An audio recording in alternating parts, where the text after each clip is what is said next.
A nigga try me or the guys, we got no choice but stretch him. If he survive these shots at first, bet he die on that stretcher. These diamonds, I got water, might just go Johnny my next one.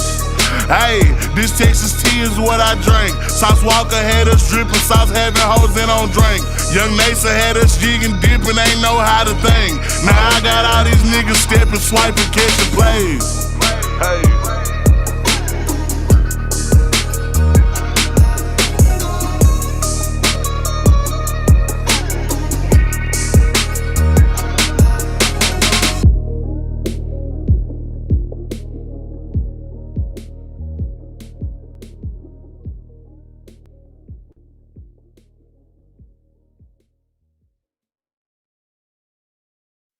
Bad bitches.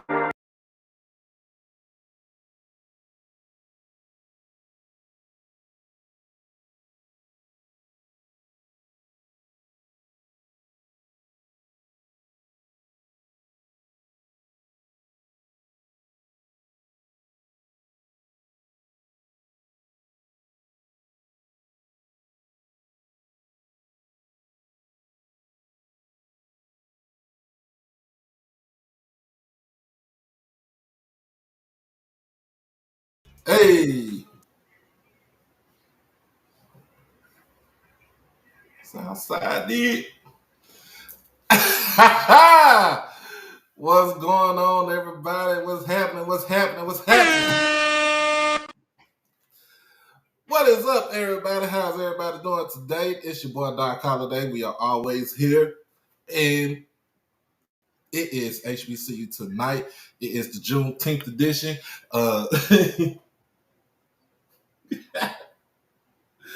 What's going on, man? What's going on? Everybody coming in, checking in.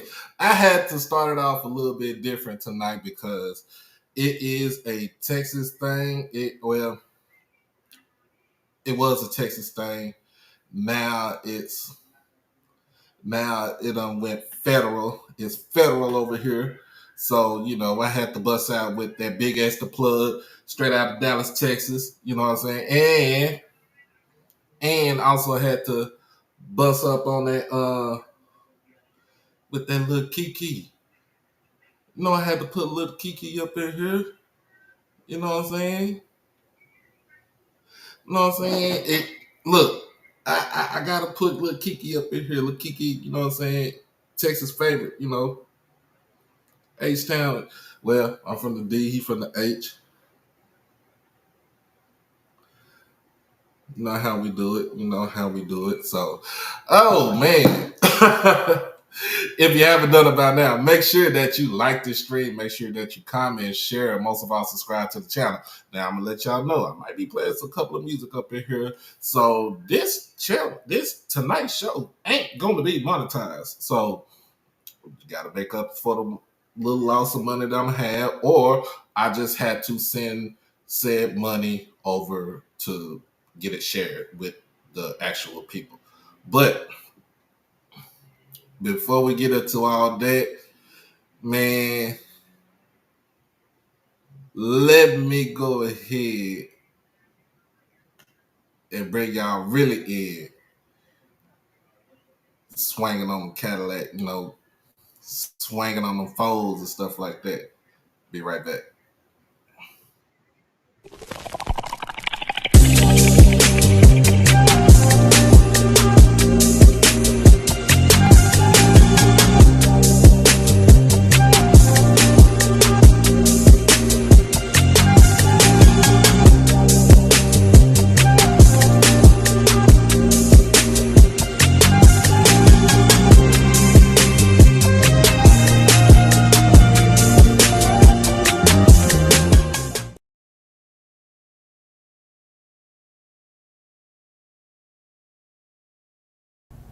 It's your boy Doc Holiday.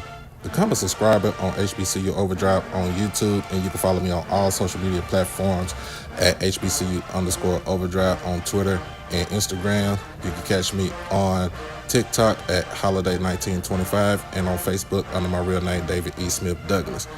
Also, when you become an exclusive family member, you get all the membership perks. You get all the exclusive members only videos, early access to new videos, member shout outs, and members only live chats.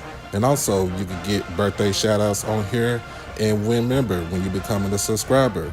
You can also hit the donation to the Cash App at HBCU Overdrive. You can hit the PayPal, David Smith 1925, and you can hit the Zelle, David E. Smith 30 at gmail.com.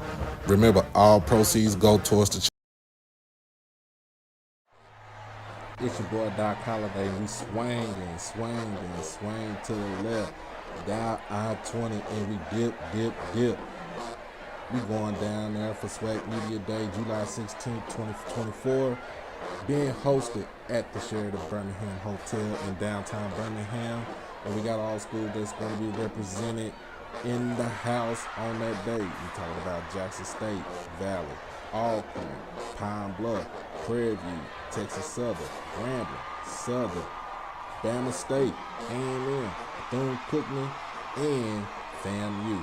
But in order for your boy to get down there, in order for you to get that good content, you got to hit the Cash App, you got to hit the PayPal, you got to hit the Zelle. We also got to hit that Super Chat while we on the live stream. And so, make sure you get your donations in so we can get down there. And like I said, you're going to swing to the left. Hit I-20 and we dip. Yeah, baby.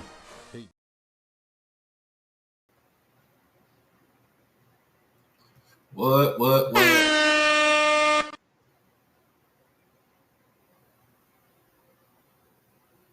What? Yep. So, like I said, we are the excuse me, the initiative, the 20 drive, the Drive to 205 initiative did end on Monday, but because we are pretty much $250 short from our actual goal, I'm extending it all the way up to this weekend. So I will be off this whole weekend. So if you have it, if you feel like go ahead and donate to it, you are more than welcome to.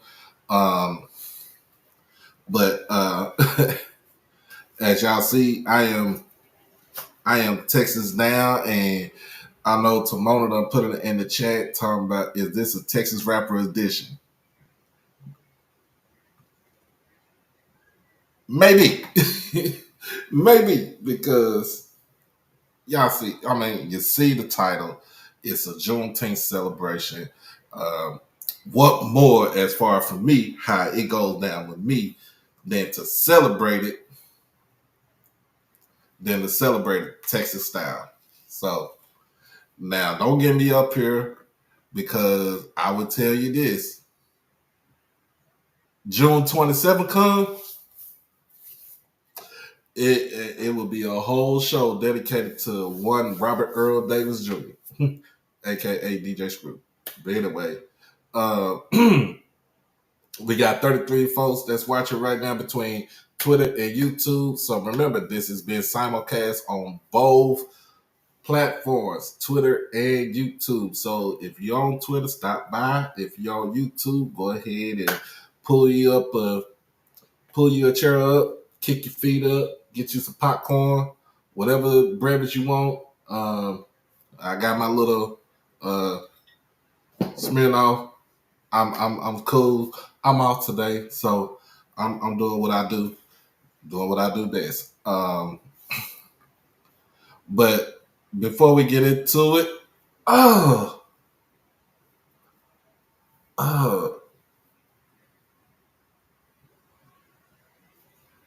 let me just say this. And for those who are always an avid watcher of the show, when you put in something in the comment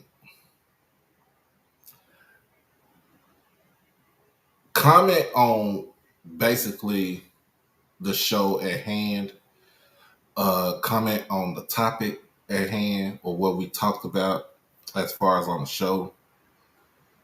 Do not, I repeat, please, if this is a pet peeve of mine, do not put in a comment about how to run my damn show. I'm just being nice, but it's some people that kind of don't understand where I'm coming from. But for those that want to know, this is where I'm coming from. And this is the comment that I'm talking about. I'm going to talk about this. This is a day ago. This is from yesterday, pretty much. From one Alonzo Wolf, who basically has no subscribers, been on this thing for like 10 years. And he's basically just lurking around. Get your show together. Too many pauses in presentation. Organize yourself before you start your show. Now, I could have took this two ways. I could have took this as constructive criticism, as far as getting myself better in how I present my work, or I took this as more of an attack on me, on how I do my thing. So, like I said, and this is what I replied to him. If you feel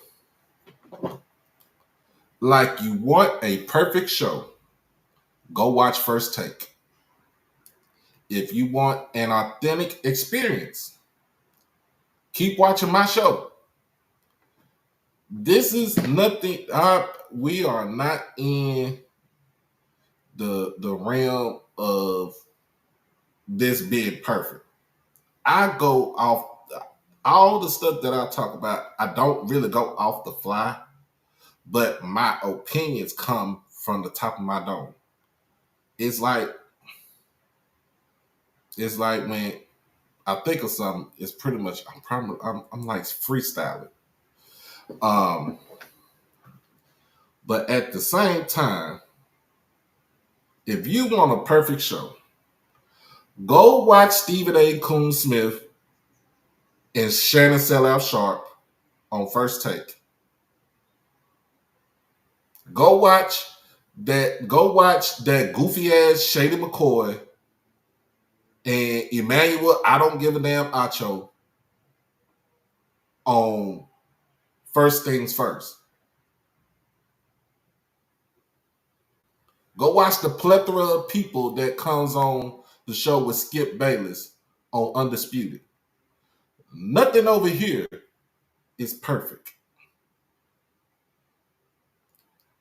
Nothing over here is point perfect.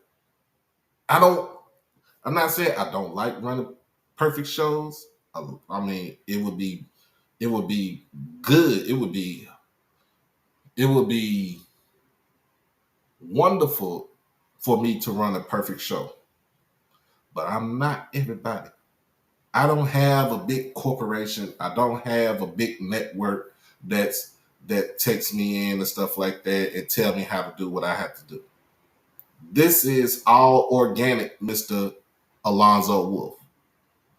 So if you feel like the information that I'm giving you, or Tomona on her show, or Ken and Zoe on their show, or any other podcaster out there that's on YouTube that covers HBCU sports and culture,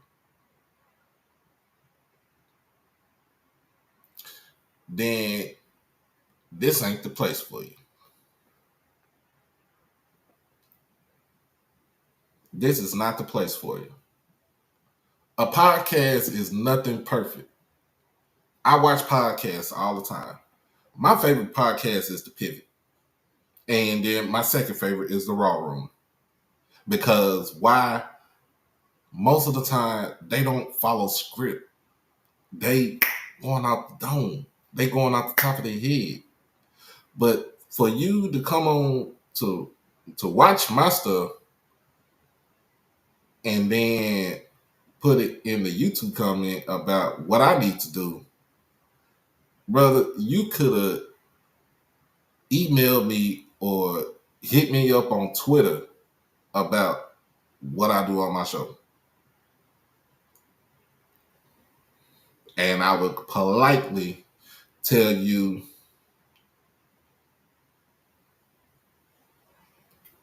where to go on somewhere with it.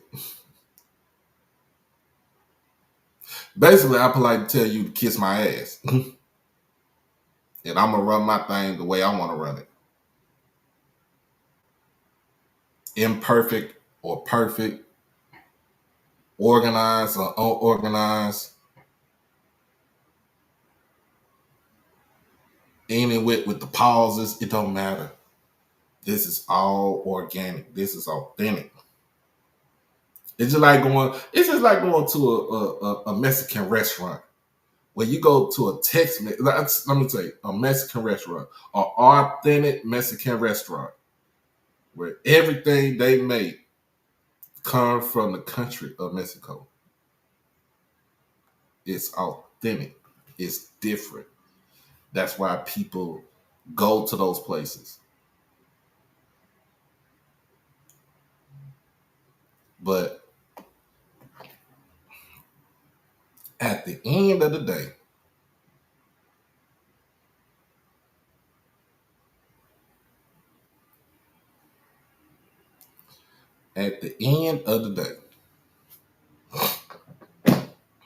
if you don't like what I do or how I do things over here, in this area right here, on this platform right here, or any other platform, you can impolitely see your way out.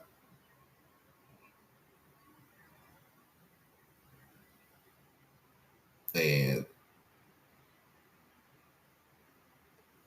that's it in a nutshell. Standing on business.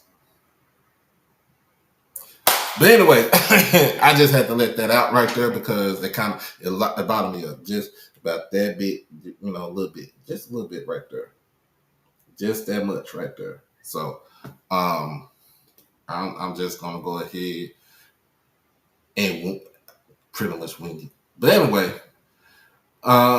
first thing first, we did talk about this last night. It is the Say Hey Kid.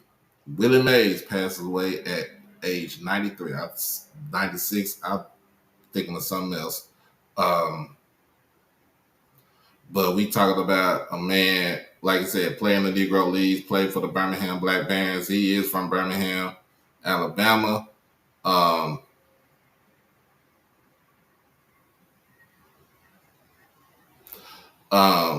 about Say Hey Kid.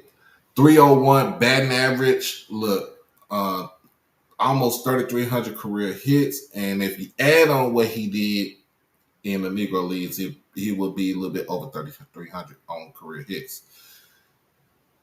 660 home runs, which I think that would place him either fourth or fifth.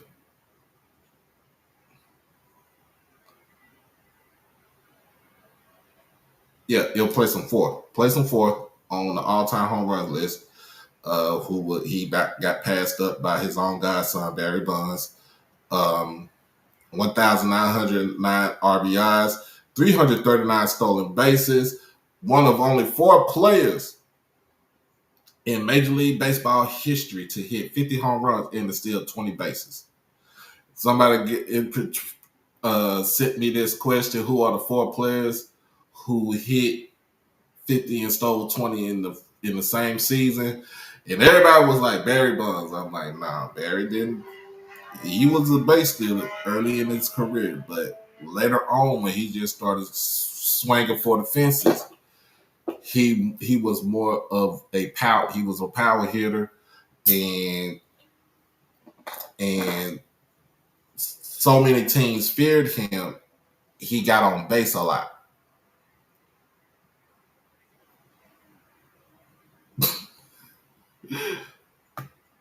Hey, shout out to Deputy Mario.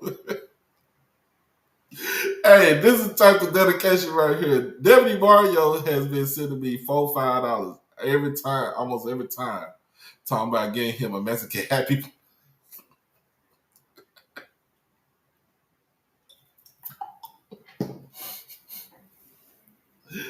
Lord,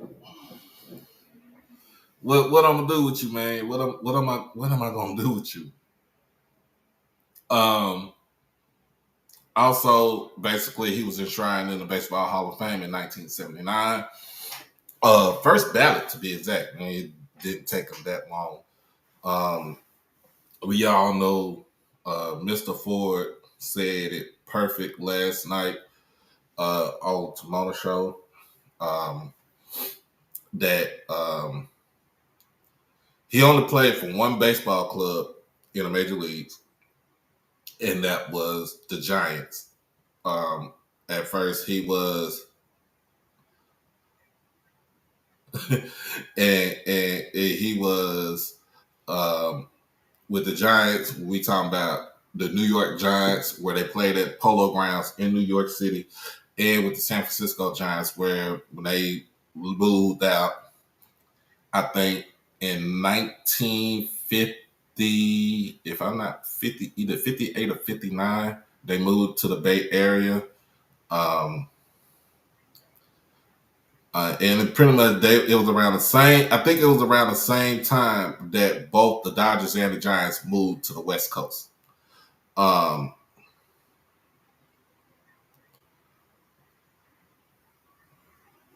We talking about the man who say, let's play two. He had so much charisma and so much energy to go out there and play baseball. He wanted to play double headers. And he was an outfielder. Oh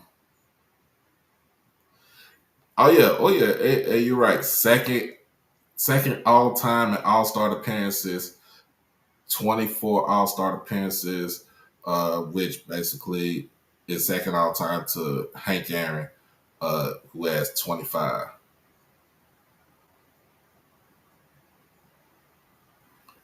But yeah, he was a pioneer. Look, Willie Mays was a pioneer to the game. And you know that Willie was, this is the way he was.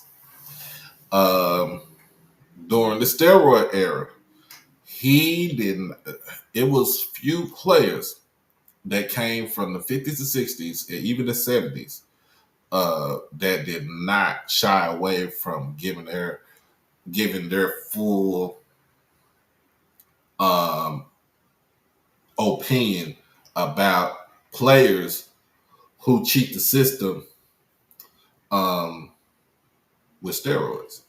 And one of them was his godson. His godson Barry Bonds. Everybody know that big head dude. That big head motherfucker he shot up.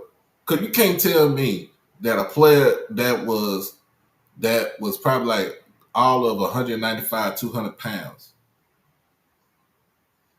when he played with the Pirates, he gets over to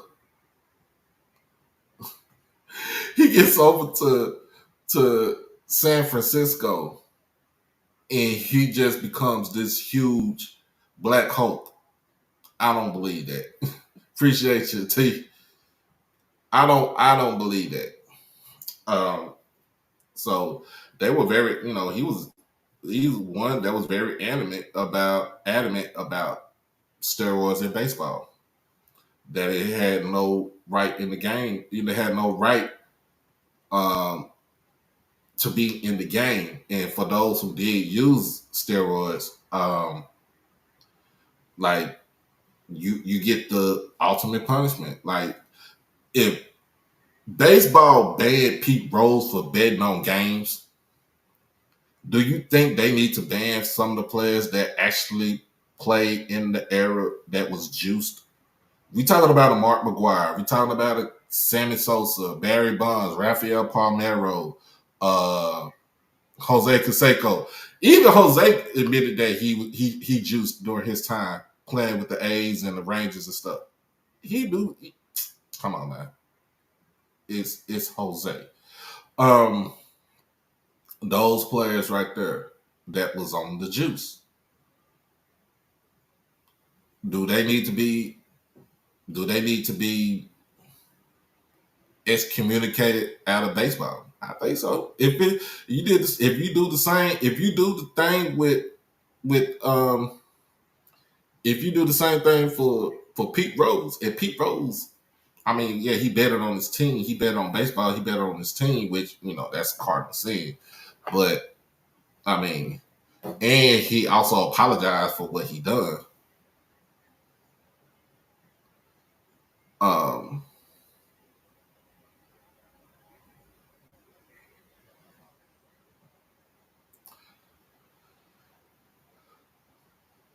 shouldn't I mean should be in baseball, but the Mount Rushmore. Look, the Mount Rushmore of baseball players that my Mount Rushmore of black baseball players in the MLB would be Willie Mays, Hank Aaron, um,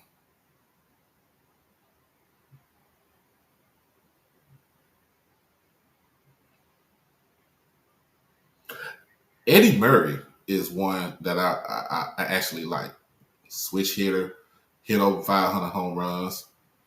He was a good one. And mm, Bob Gibson. Bob Gibson.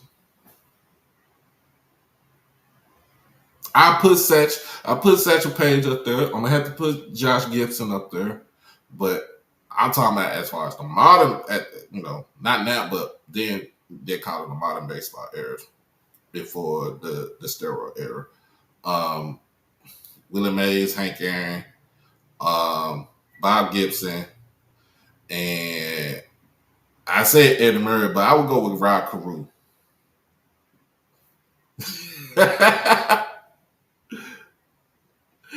Hey man, a salad from Wendy's. I actually made a salad before I got on the show tonight, and I would say Griffey on there too. I would put Griffey on there too. Yeah, I would do that. I would put Griffey on there. I'll put Griffey on there. So those are that's really my Mount Rushmore when it comes to black baseball players. Now, you really want me to go into depth as far as international players? We talk about Roberto Clemente, Orlando Cepedas, Rod Carew. Even though he's black, Uh, I think he is part Dominican too, if I'm not mistaken. Um, but yeah,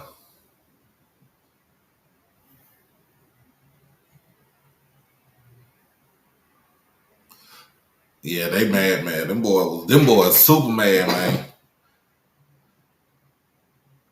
Them boys, super mad. Appreciate you, Miss Kim. I appreciate you. Hold on.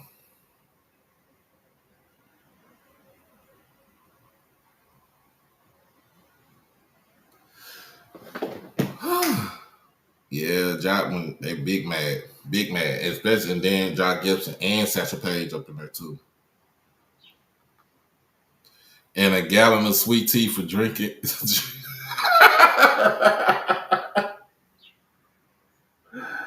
Oh Lord! See, this is what I mean by authentic, organic. This is an organic show, y'all.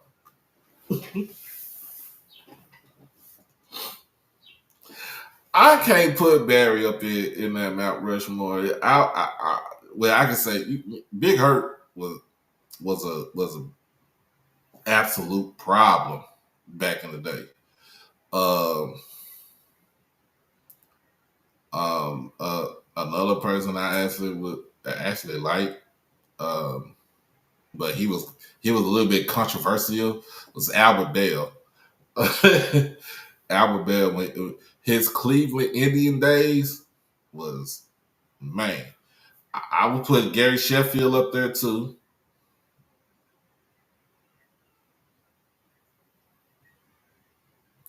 a half a box of a Czech soda. I don't know what Czech soda is, bro.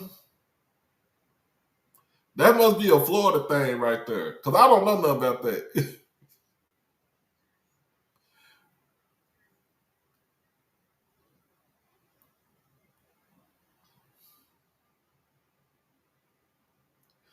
That must be a Florida thing. I don't know too much about that right there.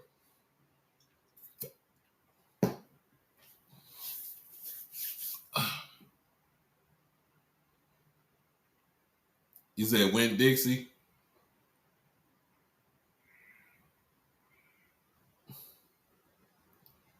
Well, y'all better be glad I don't really drink soda like that no more. Because if that mountain like that. Win Dixie, man. I ain't seen the Win Dixies in Dallas in a very long time.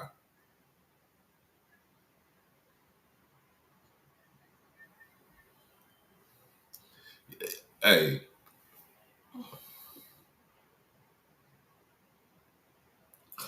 hey, Crime Dog McGriff. I like him too, especially when he came from San Diego to the uh, to the Braves. He was on one, but I wouldn't be remiss if we gave the, you know what I'm saying, show love and respect to the great Willie Mays, aka the Say Hey Kid. Um,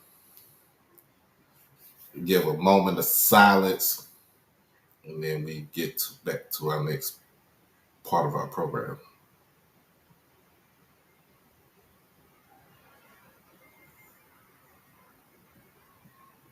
Amen.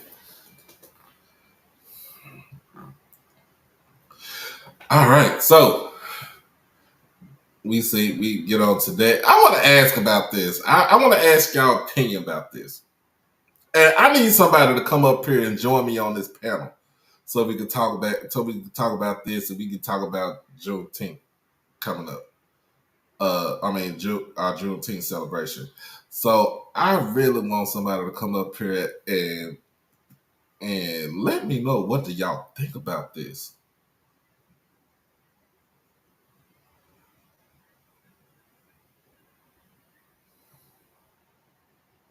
Oh, the Hawk was very underrated, y'all. Expos, Expos, Marlins, man, very underrated.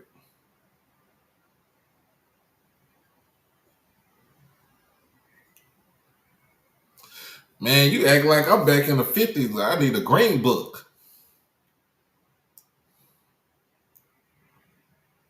But anyway, anybody want to join me for this conversation right here?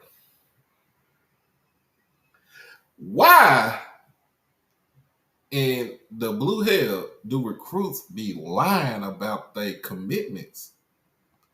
What do you get out of this?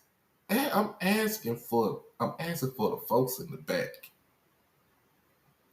What does a recruit get? What do they get out of um what do they get out of lying about committing to a school? So if you don't know, man, and this was the other day, um, Coach Jones, Robert Jones,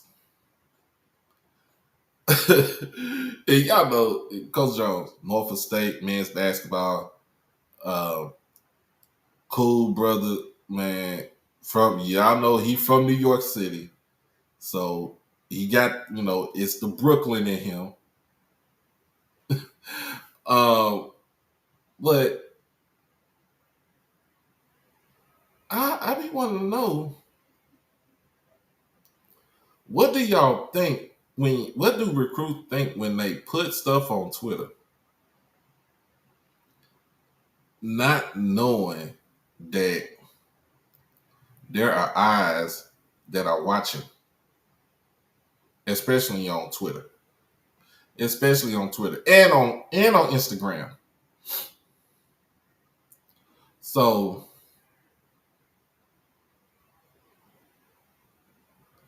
I ask myself that question. I'm trying to figure out where it's at.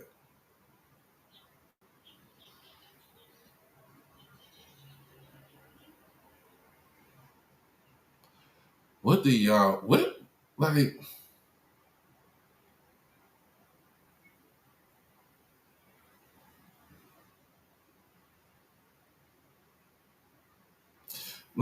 do y'all get out of lying about being recruited? Let me see if I can find. I'm gonna find it on Coach Jones. I did see it on Coach Jones.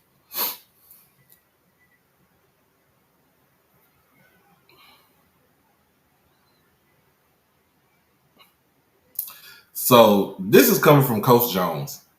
Social media is super crazy now. We don't even know this young man. So if anyone does, please let him know. Shaking my head. I know everyone wants the song and dance a D1, but run your own race. Also, FYI, you shouldn't block the head coach of the school you committed to. Wow. Appreciate you. Bad talk. And so this is from the person that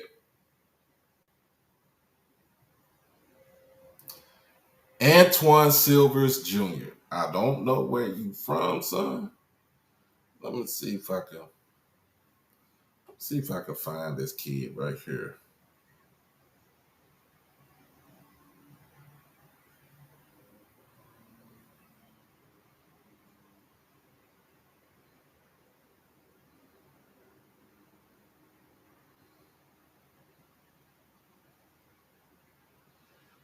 All right.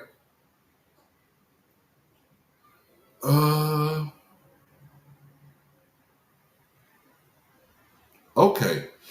All right. Now, I just found out where you from, y'all. Okay. This is all right. And this ain't what we do here in Dallas. Um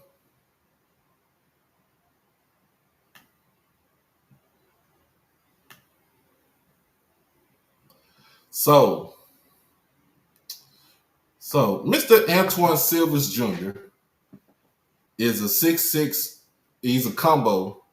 So he's a class of 2023, small forward, power forward at MacArthur High School, which is pretty much up the street from me.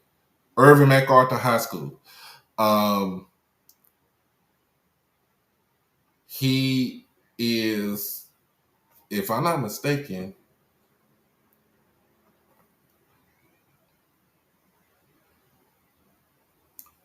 he is at Mountain View Community College, which is part of Dallas College Community College District here in Dallas.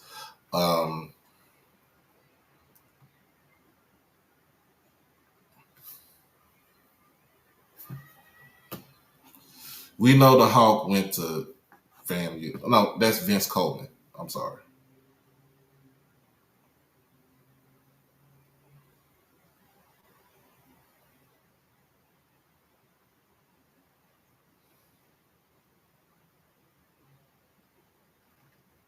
So,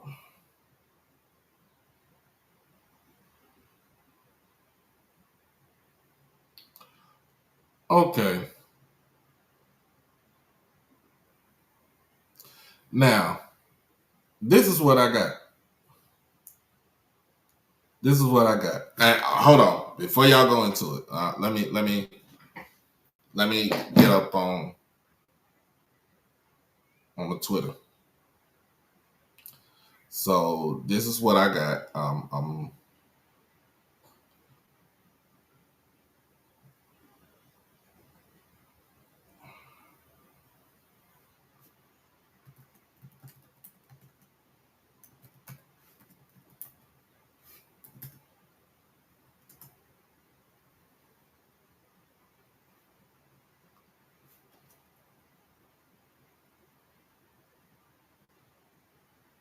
So All right, let me scroll down here. First, let me share the screen.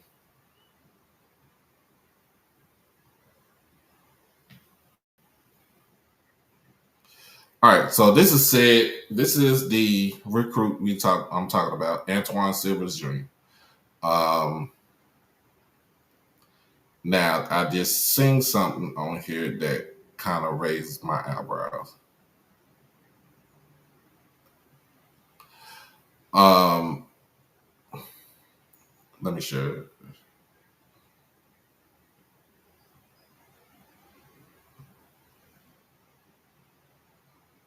All right.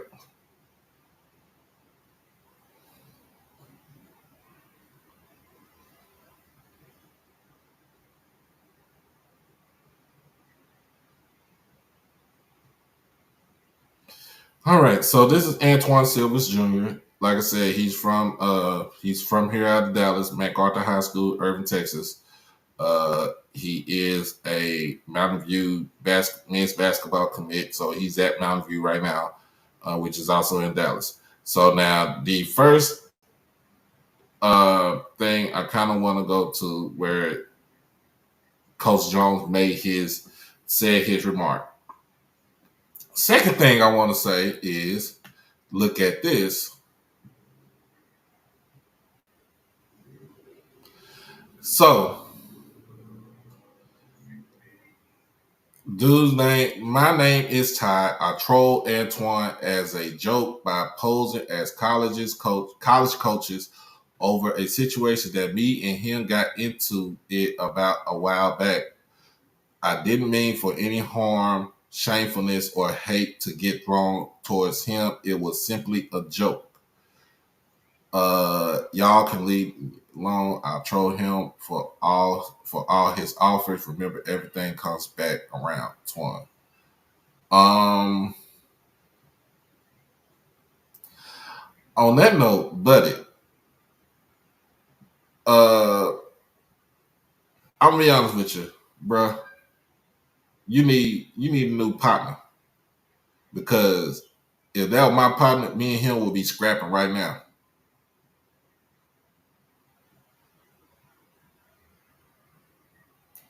Me and this dude would be scrapping right now.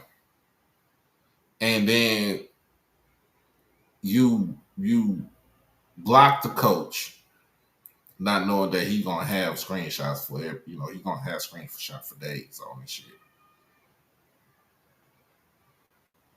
And you trolled this dude right here. You trolled this dude right here as a joke. And then you did not understand what type of ramifications this was going to bring to him. And I don't think it's karma on him, sir. It's going to be karma on you because none of this stuff on the stuff on Twitter, you can delete it, but guess what?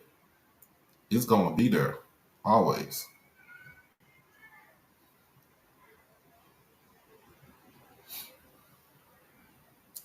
It's going to be there always. So,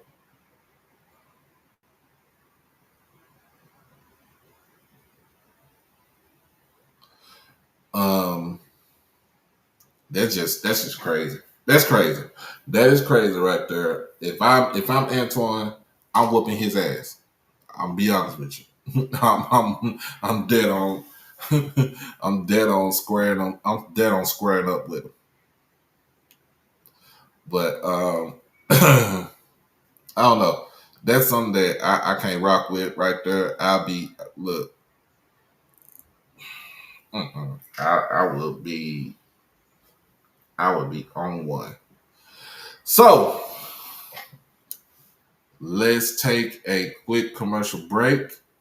Um, and we'll be right back with our global celebration. All right. Be back in just a minute. It's your boy Doc Holliday. We swing to the left, down I-20, and we dip. We going down there for Swag Media Day, July 16th, 2024, being hosted at the Sheraton Birmingham Hotel in downtown Birmingham. And we got all schools that's going to be represented in the house on that day. We talking about Jackson State, Valley, Alcorn, Pine Bluff, Prairie View, Texas Southern, Grambling, Southern, Bama State, A&M, Bethune-Cookman, and FAMU. But in order for your boy to get down there, in order for you to get that good content, you got to hit the Cash App, you got to hit the PayPal, you got to hit the Zelle. We also got to hit that Super Chat while we on the live stream. And so, make sure you get the donations in so we can get down there. And like I said, you're going to swing to the left. Hit I-20 and we dip. Yeah, baby. Peace.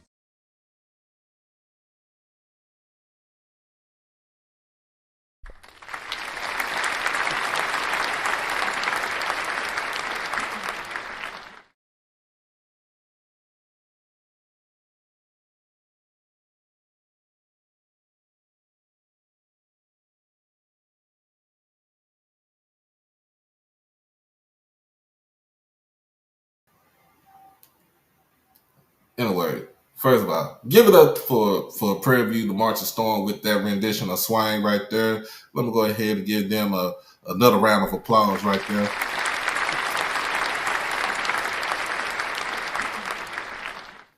I remember I was at that game right there when they actually played that song at the game, and it just had me like ready to bust out a hop. But hold on, y'all. About to get this thing going.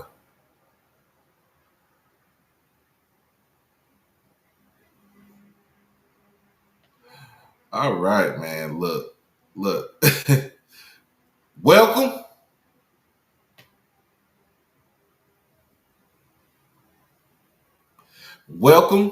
Welcome to Doc's classroom. As everybody sees, look, I done got a presentation. I'm gonna learn how to do. What's that? Um, um,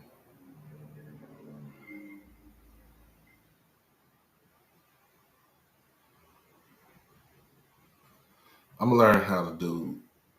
Um,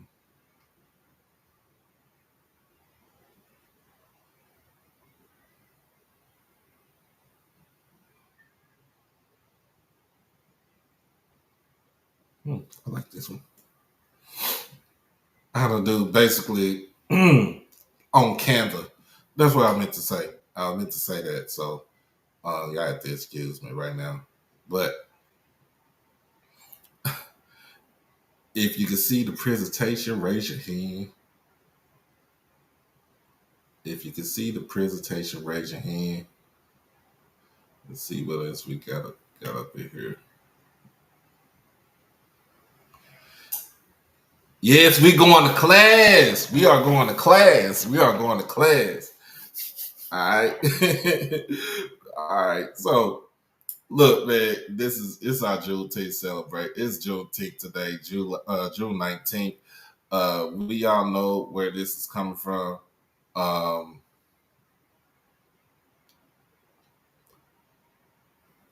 I just had to put this in here. June 19th, 1865. That's how we celebrate Juneteenth. It is when, y'all know, this is basically when the Union soldiers landed at Galveston Island on this day to deliver the news to the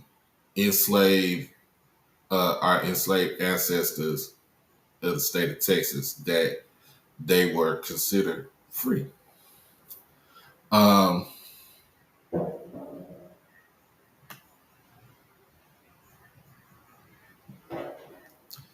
Hand. What you what you need? Yes, ma'am.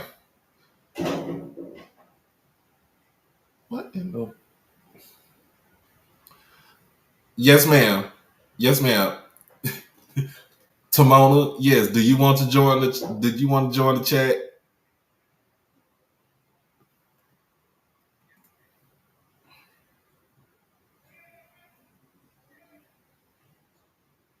Do you want to join the chat? You can join the chat right now.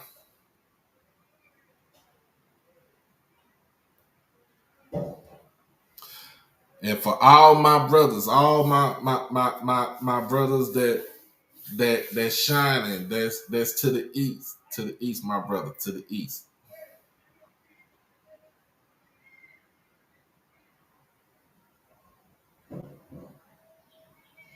Okay, I just want to make sure. All right, so we celebrate this day, and at the time, remember, Juneteenth was really considered a Texas considered a Texas holiday, Texas celebration. Um, and so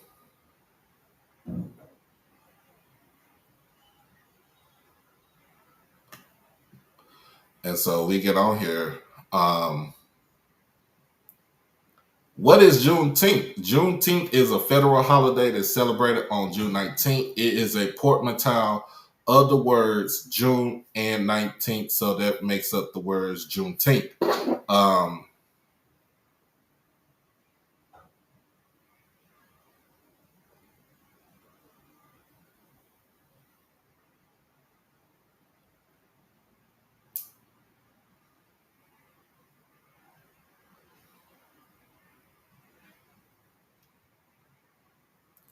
so if you think about this, Juneteenth, so early celebrations date back to 1866.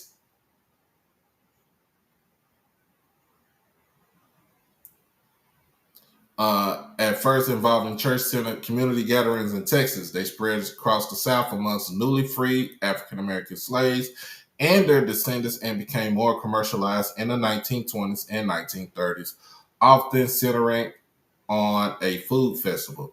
And it's making me hungry right now. Participants in the Great Migration brought these celebrations to the rest of the country. During the civil rights movement of the 1960s, these celebrations were eclipsed by the nonviolent determination to achieve civil rights, but grew in popularity again in the 1970s, with a focus on African American freedom and African American arts.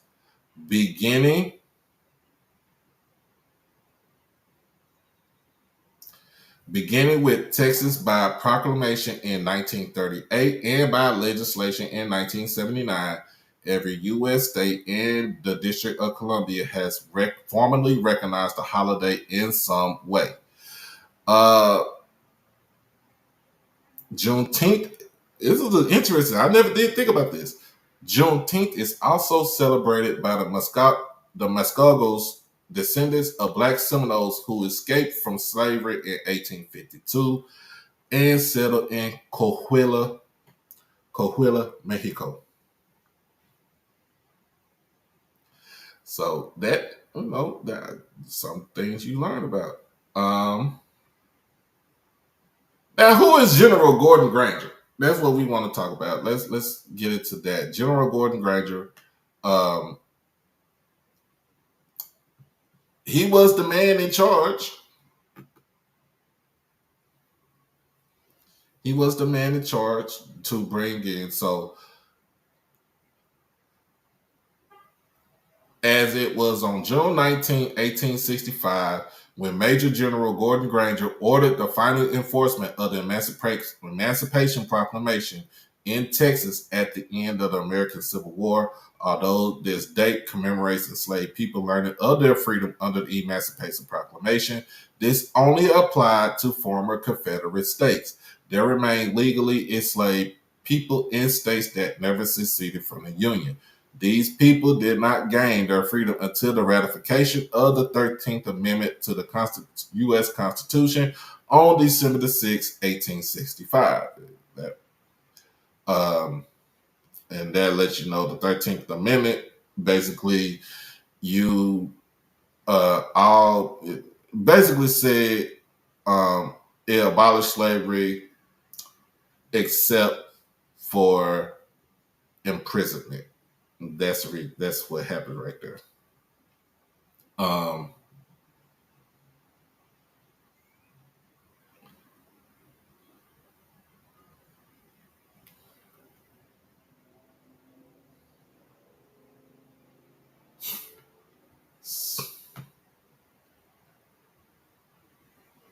So if your company didn't recognize the holiday, who do you report it to? I don't know, bro. Report it to the EEOC. All right, man. Look, let's get on to it. All right. All right, man. Look.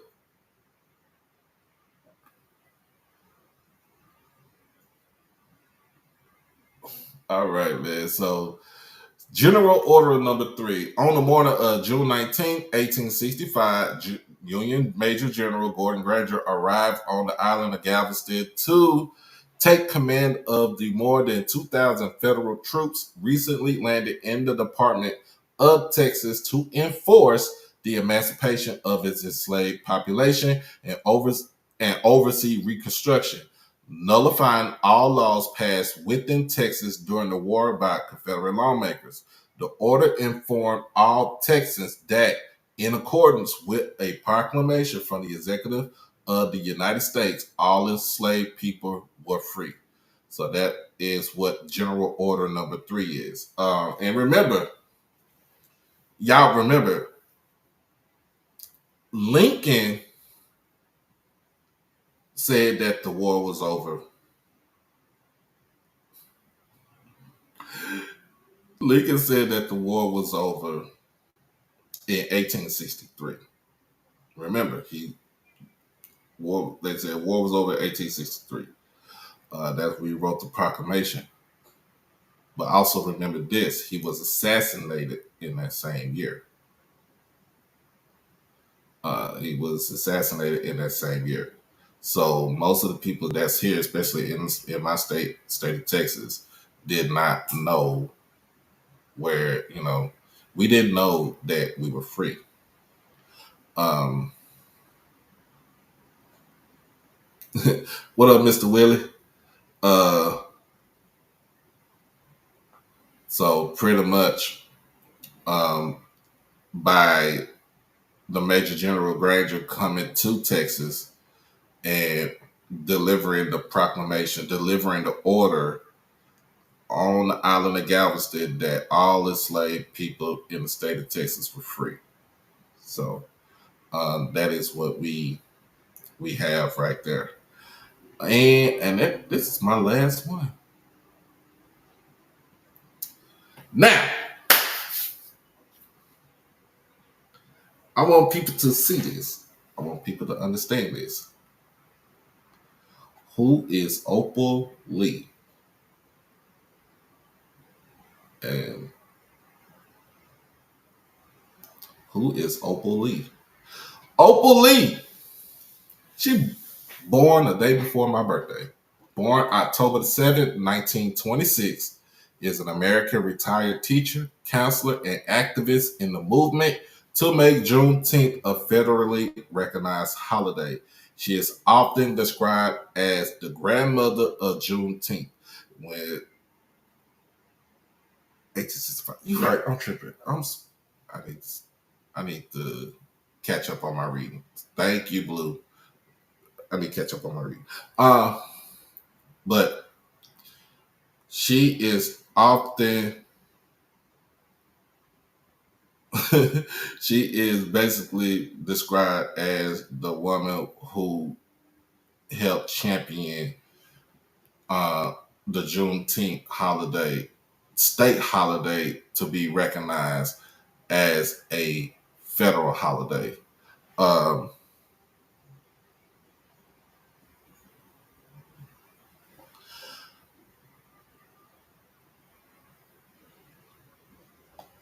Let me see.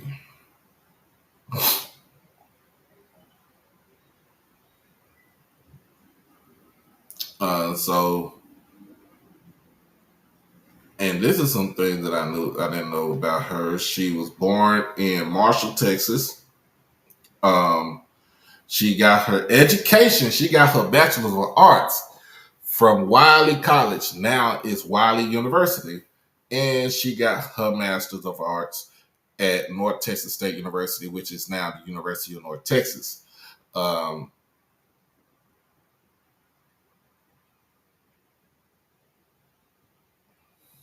so she was the oldest of three children.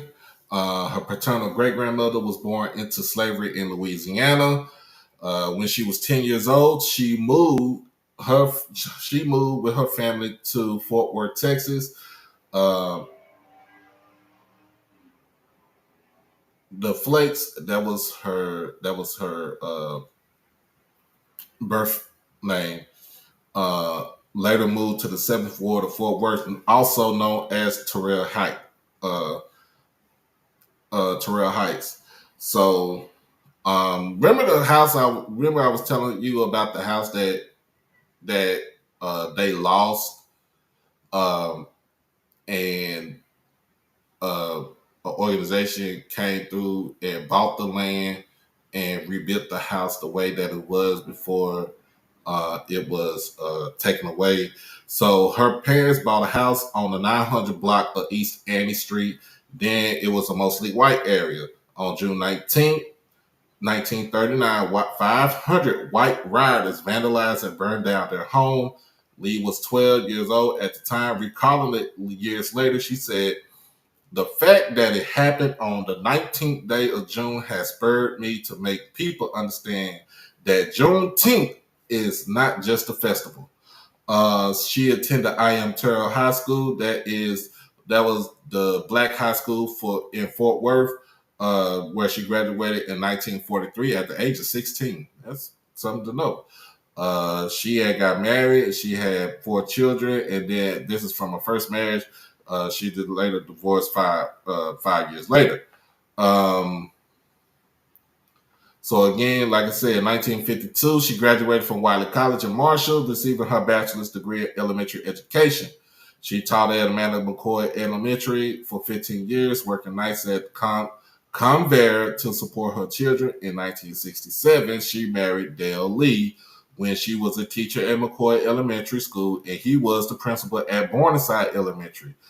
Lee later attended North Texas State University. Like I said, now that's University of North Texas, where she earned her master's degree in counseling and guidance. After receiving her master's, Miss Opal, she returned to Fort Worth, where she was an educator for the Fort Worth Independent School District for 15 years and a homeschool counselor for 9 years before retiring in 1977. She was also a member of the Fort Worth Tarrant County Community Action Agency Board, Evans Avenue Business Association Board, Tarrant County Habitat for Humanity Board, and Citizens Concerned with Human Dignity.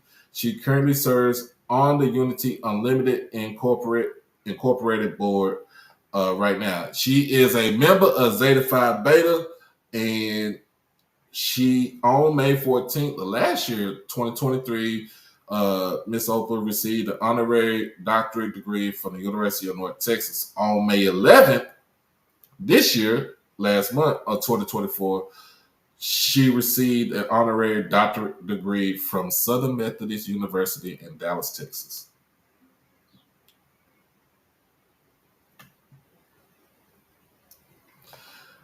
So this is what her activism brought to us.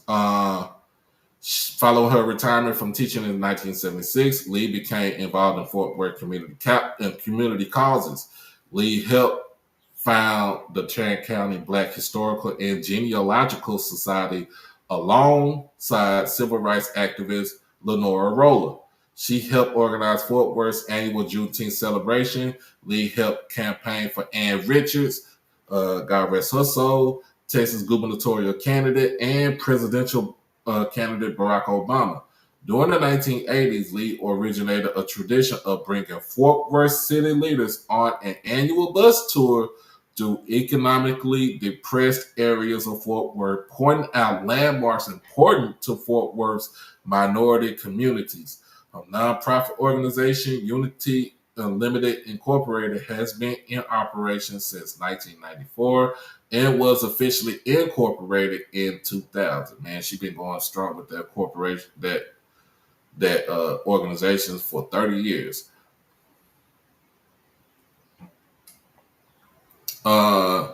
So here's where we get into it. Lee campaigned for decades to make Juneteenth a federal holiday. She promoted the idea by leading a two and a half mile walk each year, representing the 2.5 years it took for news of the Emancipation Proclamation to reach Texas.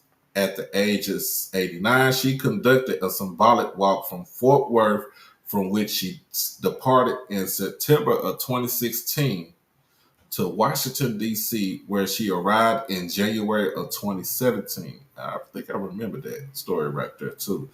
She was hoping to plead the case for a federal holiday directly to President Barack Obama. Lee has not only marched in Texas, but also in Fort Smith and Little Rock, Arkansas, Vegas, Madison and Milwaukee, Wisconsin, ATL, Selma, Alabama, and the Carolinas. She promoted a petition for a Juneteenth federal holiday at change.org.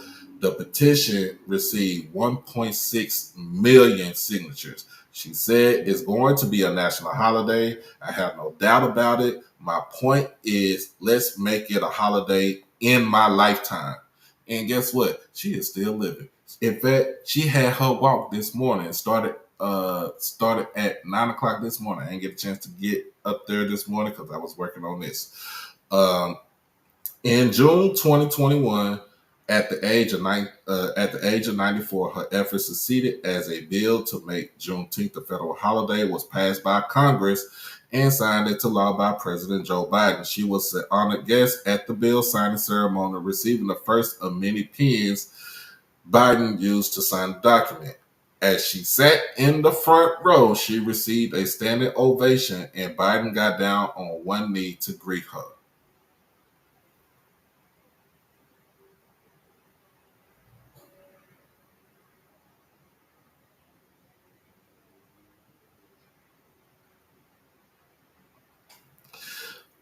She's also the founding board member of Transform 1012 North Main Street, a coalition of Fort Worth nonprofit and arts organizations working to turn a former Ku Klux Klan auditorium into the Fred Rouse Center and Museum for Arts and Community Healing.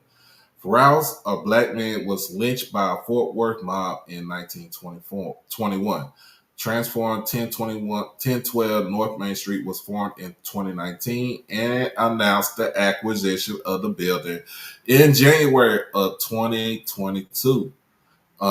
She was named the 2021 Texan of the Year by the Dallas Morning News for her activism on behalf of Black Texans. She was also included in the book, the 2021 book, Unsung Heroes, for operating a food bank, farm, and community garden through the COVID pandemic. In 2024, Lee was awarded the Presidential Medal of Freedom by President Joe Biden. That woman right there has a lot to say.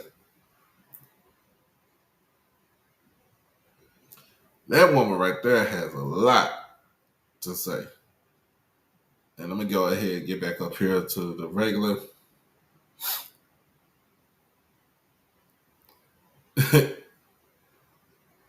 let me switch this up.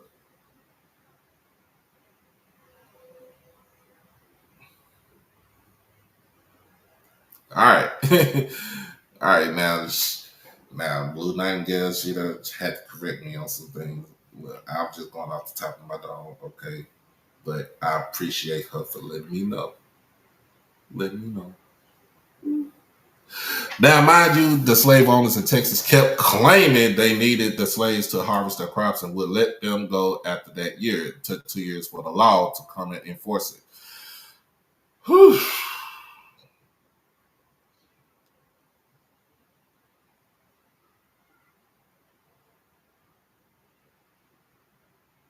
then failed to release slaves until 1867. So y'all got to remember too, in my state, I'll be honest with you, in my state, our state was the last of the bunch to want to integrate schools. And that was, I think, what was it, 1970 was the last, either 70, 71 was the last years that Texas was still separate but equal at the time on the education side. Yeah, last of 10 states. So we have like I said, Texas has its own, we have our own history. It's kind of crazy when you say, well, we was our own republic, our own nation. Then we got brought in. we got brought into the set in 1845, and then our dumbasses 16 years later decided to secede from the Union, and look where it got at the time. Look where it got us. But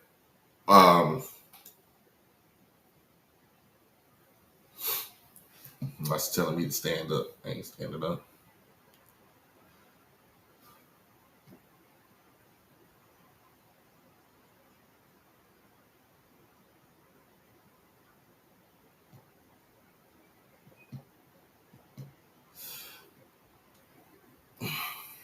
But other than that, man, look,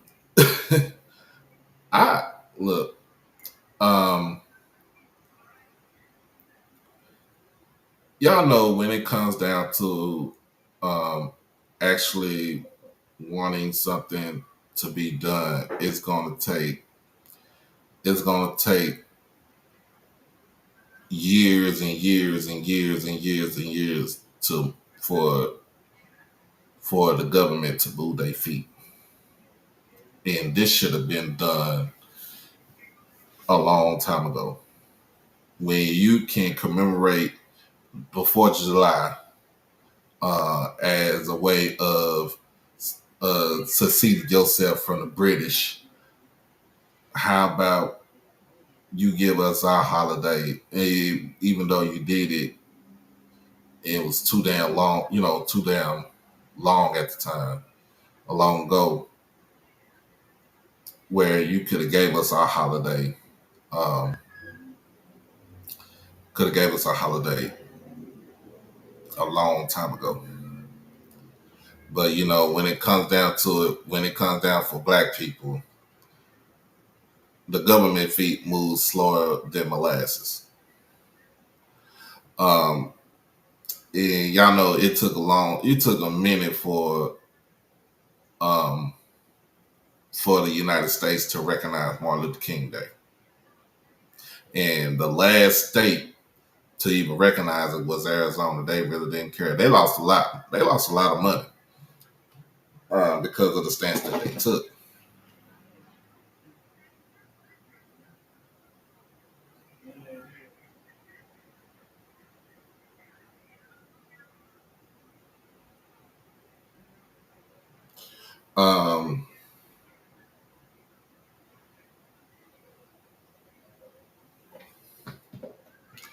But at the same time,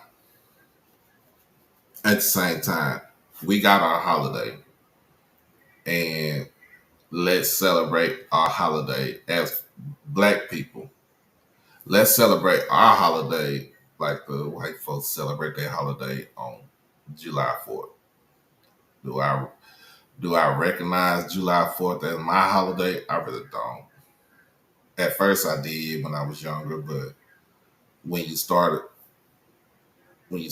reading and learning and educating yourself, the gears in your head start spinning, and basically, you want to learn a little bit more about your own and your own culture. So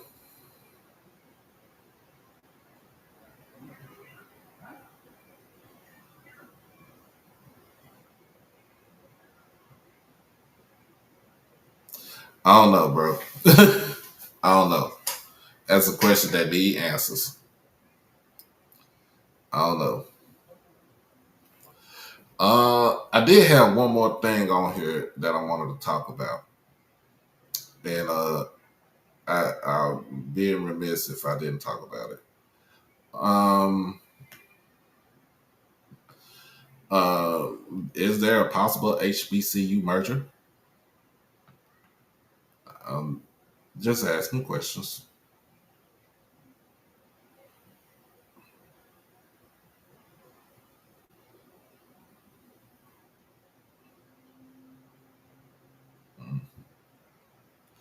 All right.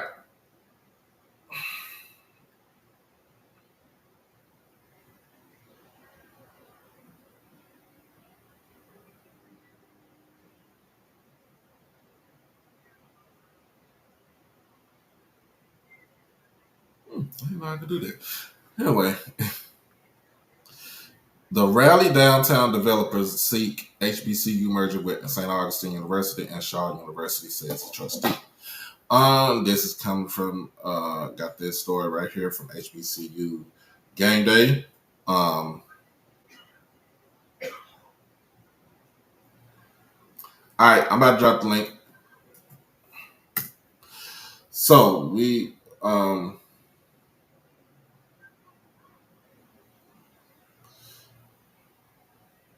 so a leader at one of Raleigh's HBCU says that if powers that be have their way, its two HBCUs would become one. Brian Boulware, currently chairman of St. Augustine's University's Board of Trustees, releases a 4-page letter that states that the powers that be in North Carolina's capital are looking to force a merger between his school and neighboring HBCU, Shaw University. According to his letter, the driving force is an effort to seize the downtown land that Shaw University has sat on since its inception back in 1867. Boulware cited a dinner meeting involving himself, St. Augustine's University interim president Marcus Burgess, and executives of another local higher education institution, along with the owner of a local television station, the former editor of the local newspaper. Both the television owner, editor, and a developer were unnamed in his letter dated June 17th, which was 2 days ago.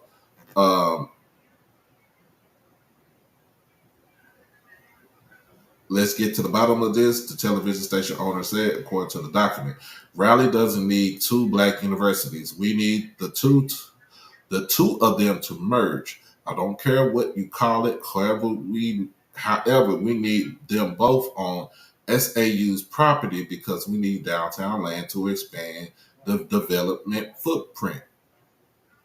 According to Boulware, the local developer continued to push the idea, stating that the Raleigh business community felt the same way. You have no leverage in the situation. You need to consider this an option. Boulware says the other institution's president didn't say much other than she was going to reserve judgment. It went on to state that a member of the university's board had floated the idea to his predecessor at St. Aug, but it was not taken seriously. The letter states that intense dialogue followed along with the rejection of the proposal. Boulware's letter states that following the dinner, a targeted campaign against SAU ensued. St. Augustine's University has been in the news frequently over the last fiscal year regarding issues with its finances and accreditation. But Shaw University has fared better, but it does sit on valuable downtown real estate at a time when the city's leadership is pushing to reshape the area.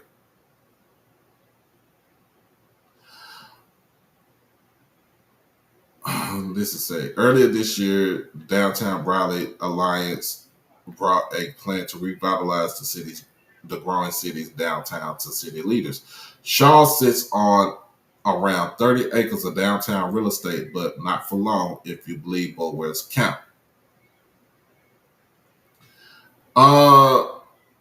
So what do they want to do?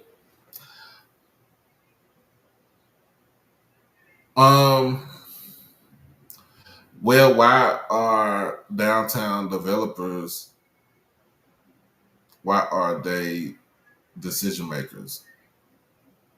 They are decision makers because somebody is paying them. So when somebody who got the money, who got the juice, pays you, you do what they say. It's kind of in a sense that's what they talk about. So perfect example. Perfect example. If y'all want to join in on this chat on the panel, we can talk about this. The link is in the chat right now. Uncle said the link is right there. Band Talk link is right there. Anybody else who want to join the panel, we can talk about this history and everything. The link is in the chat right there.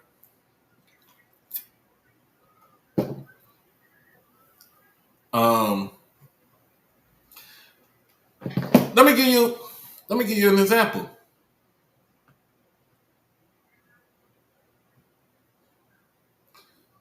Let me give you an example. Y'all know the land that the vet sits on, right? Y'all know the land that the vet sits on. The land that the stadium sits on is prime real estate for the University of Mississippi Medical Center to expand its footprint. As long as Jackson State has the stadium, they sit on that land right there.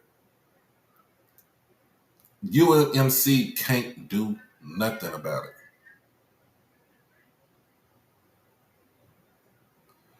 They can't do anything about it. As long as we sitting on that land, as long as we have a football stadium right there, as long as we occupy that stadium right there, there is nothing that the medical center across the street from the stadium can do until we decide that we give the land to them for a very, very heavy price.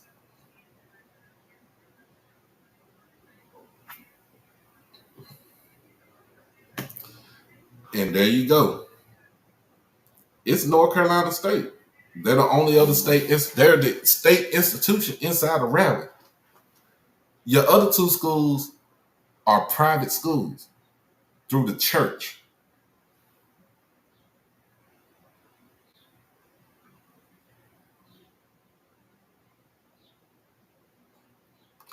So would they eminent domain it?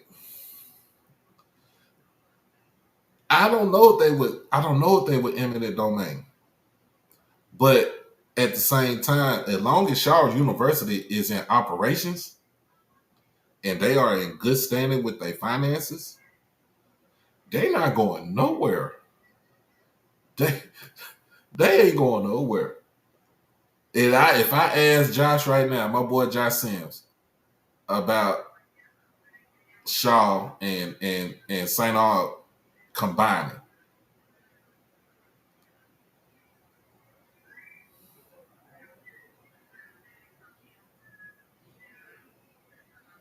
I mean, he'll look at you that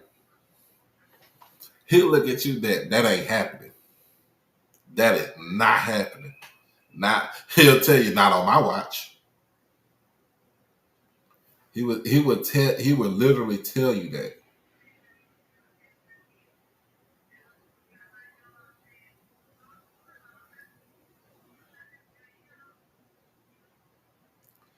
My man, my bro would literally tell you that if it was up to him, he would stand right there in front with chains on the door like he Joe Clark with a bat in his hand. Excuse me.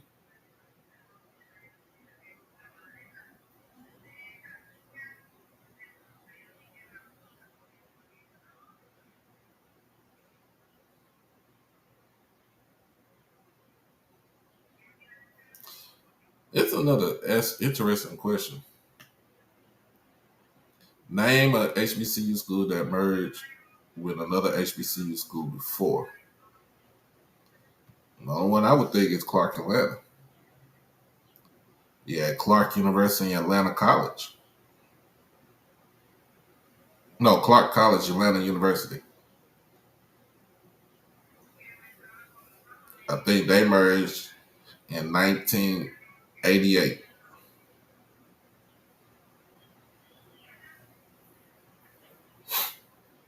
But at the end of the day, um, what I Ghana? Was it 30s or wait a minute? Was it 80? Was it 1930s or 1988? Because when was it formally announced that they are Clark Atlanta University?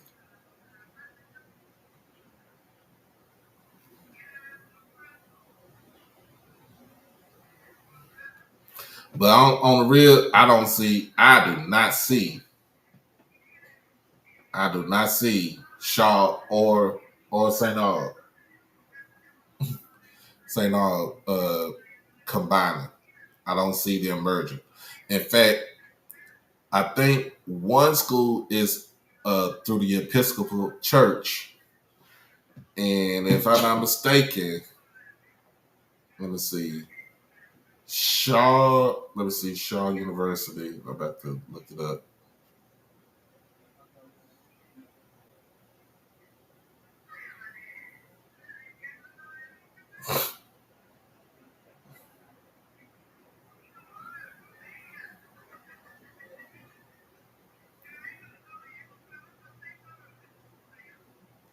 Shaw University um,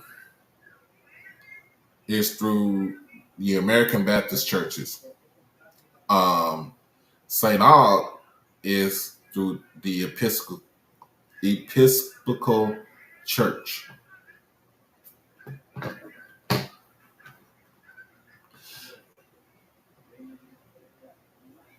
Yeah, Shaw was Shaw Baptist for Shaw. Uh, First name was Raleigh Theological Institute, and then they went from Shaw Collegiate Institute, and then from Shaw Collegiate Institute, Shaw University.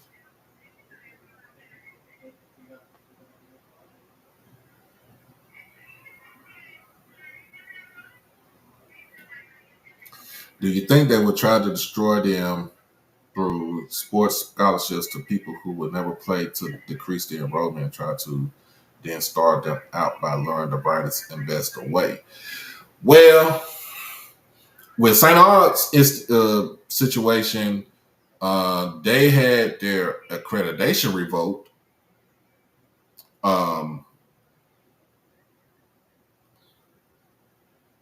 so right now they had their accreditation revoked, and also they ceased on their athletic department. So they are not playing no football or nothing like that for at least I think just for this year. Um, as far as when it comes to sports, um, those like especially with football, those kids would they North Carolina State won't even touch those kids. They'll probably tell you got to go to UNC Charlotte or Greensboro, UNC Greensboro, or North Carolina A&T or Central or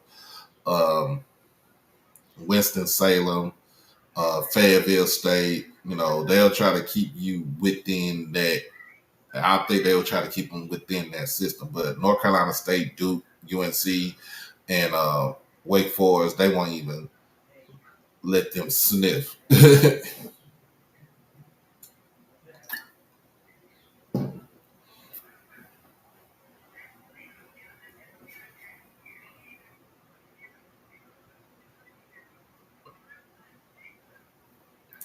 So I don't know. That's a good topic right there. That is a good question.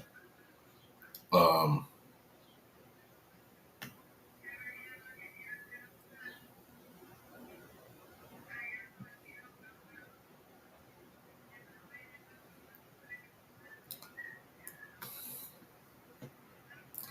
but yeah, Man, that is that's something that's crazy right there.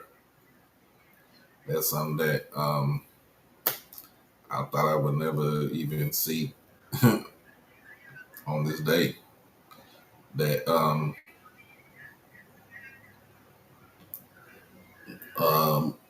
developers are telling the two black universities in the city, y'all need to merge so I can get this land from 30 acres is a huge plot of land right there if you don't think about it.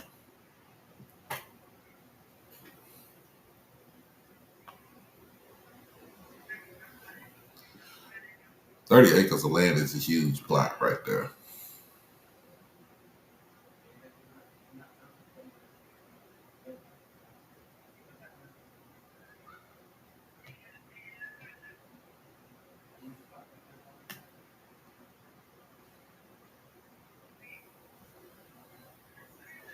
But yeah, man. We shall see. We should see what happens on with this development story right here. Um,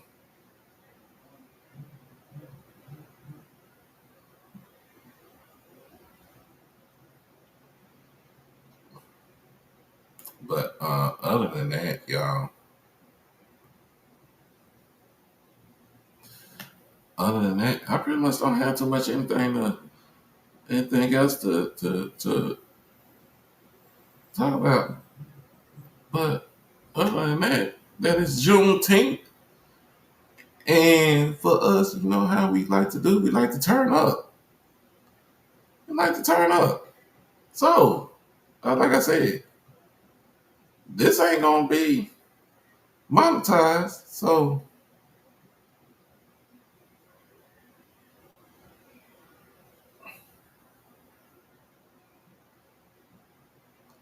this ain't gonna be monetized right here. So,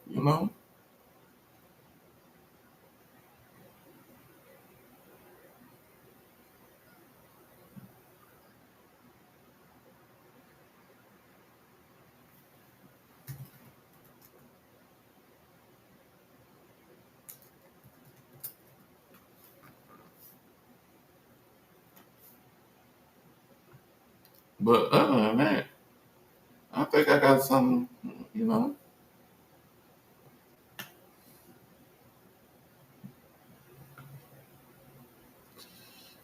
Oh my goodness.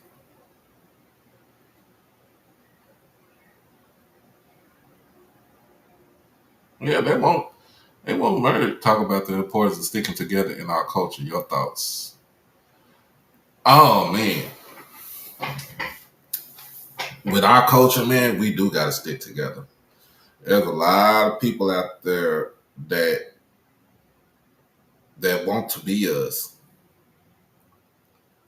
and they try their hardest to be like us, or to emulate what we do, to talk the way that we talk, to dress the way that we dress, to even be at places where we would normally congregate.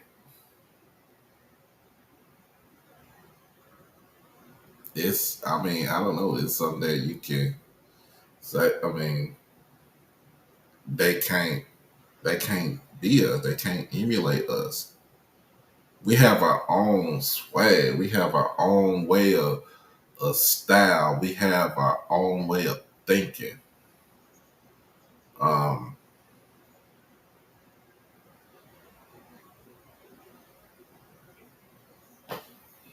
well, there you go. Where some of us don't want to be us, we have self hate in our heart, and it is real. Self hate is real. You're right, Mister Harris. Self hate is real, and for those who don't understand, like sometimes I always say, put the hate out, get the hate out of your heart. Like, what are you hating for? That's an ugly look on your face. And then for me, it's like, okay, you can hate, but you can't be me. But I need y'all to keep hating because your hate fuels what I got going on that's positive. Uh, what do you feel about the importance of an HBCU education? Man, look, the importance of an HBCU education is paramount. It is paramount. Um, like I stressed this with my ex, with her son. Like he going into his sophomore year at Jackson coming up. It is paramount you get your education, but I also told it's paramount that you are a regular college kid.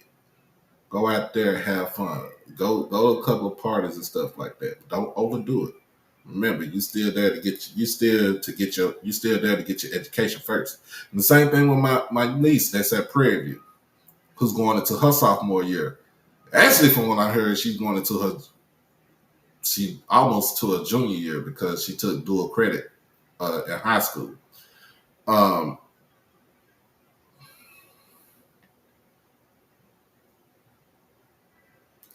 like to me, man, I tell them, I tell my niece, like, hey, be yourself.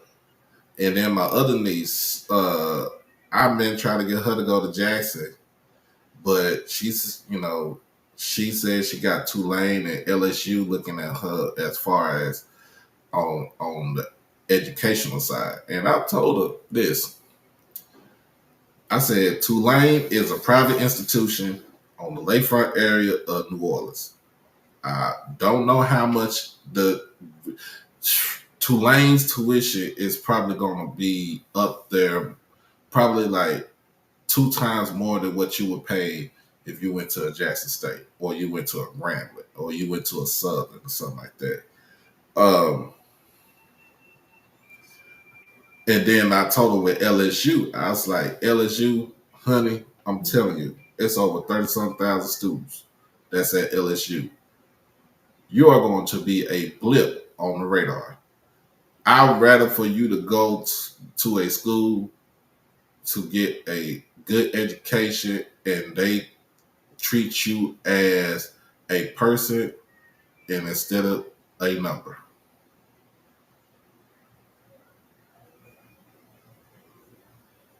Like for real. I told her this. I said, I'd rather for you to go to a school. And I say, you go to Jackson State, you go to Prairie View, you go Alcorn, you go Southern. She said she talked about FAMU too. But at the end of the day, I say HBCU is the way to go because you'll be treated as a person instead of a number. You don't want to go to a school. You don't want to go to a school where they don't even call you by your first and last name. They call you by your number that they give you. It's like going to prison. Why the hell would I give you? Why would I tell you my number before I tell you my name? It's just something that I don't get. I don't get it. And I had 2 things. Like it was the same thing when I went to Jackson. Them folks treated me. I told my niece, I said, you know what? When I got to Jackson, them folks treated me as a person instead of a number. I said the only time we put a number down is on the paper next to your name to give a roll if the teacher don't show. Let you know that you was here. And we waited for you for about 15 minutes. After that, I'm gone. But at the same time, I told my niece, I said, "You go to FAMU. I'm a clearly dog walk you with jokes, but at the same time, I said this. At the same time, you are at a HBCU, and that's the most important thing to us because, my sister Melissa, she's like, well, your uncle went to 2 schools. He don't even. I said, ma'am, I know we was all lit. And it was doing my uncle's birthday party. I was like, ma'am, yes, I did go to 2 schools. I went to Jackson State and I went to Stephen F. Austin. And she's like, did you get your degree at both from either one? I was like, I got a degree from Navarro College. Do you claim them? No. I just went there to get a degree. But at the same time, my heart and my love is for Jackson State University.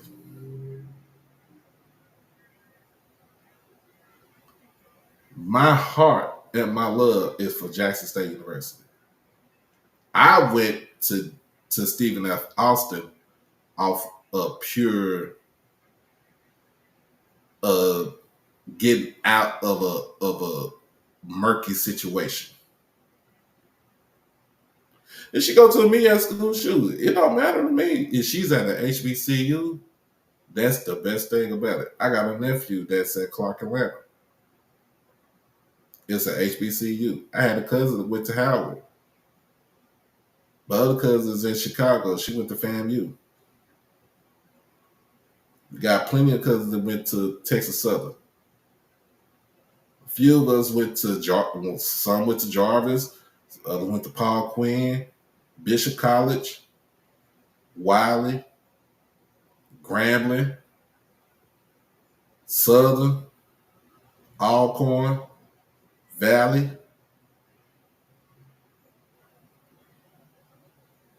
Yeah.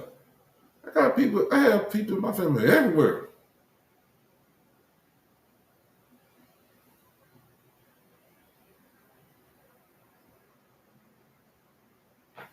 And at the end of the day, I always tell them, you still family.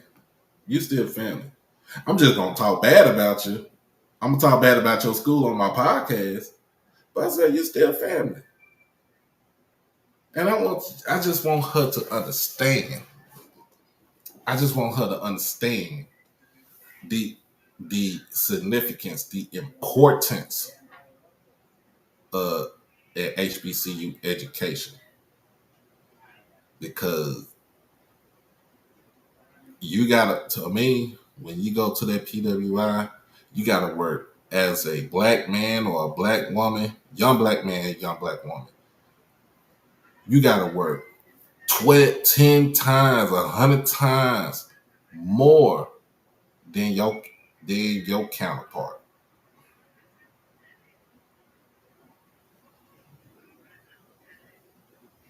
And I just want her to understand that if you go into that space, it's not going to feel the same.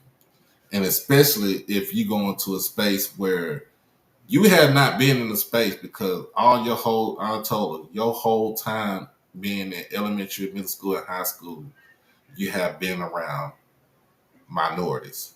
You've been around black, you are a minority, and Hispanic, which they the minority, but they going to be the majority.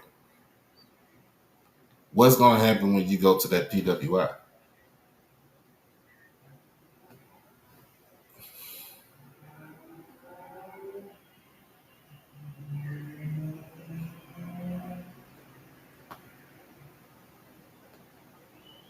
What's going to happen when you go to that PWI? Because first of all, the first thing you're going to be shocked at, you're going to be like, it's a lot of white people right here. And then the second thing is, it's too many people. But I told her, I told her this. I was like, you can take a visit to Tulane, get your 5 schools. You can visit Tulane, you can visit LSU, you can visit Jackson, you can visit FAMU, and you got one more of your choice.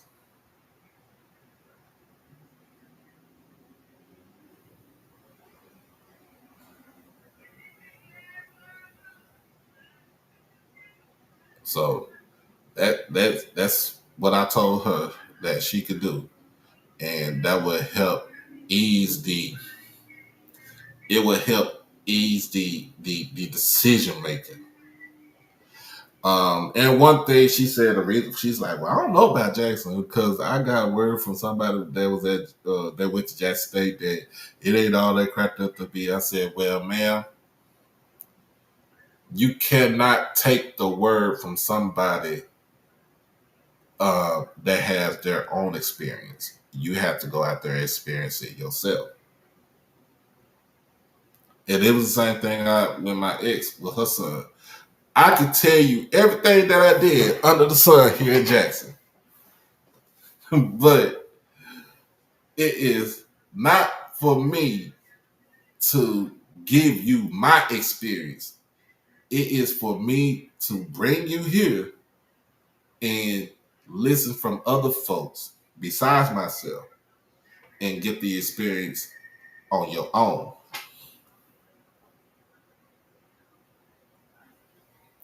So, and I told her, I was like, just get ready for that.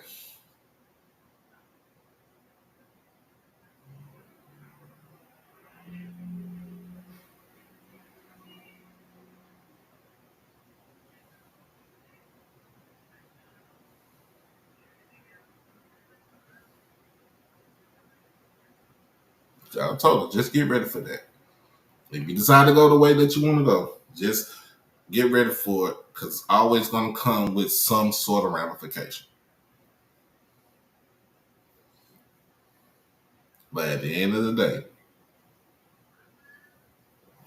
you still my look, you still my niece, you still my family.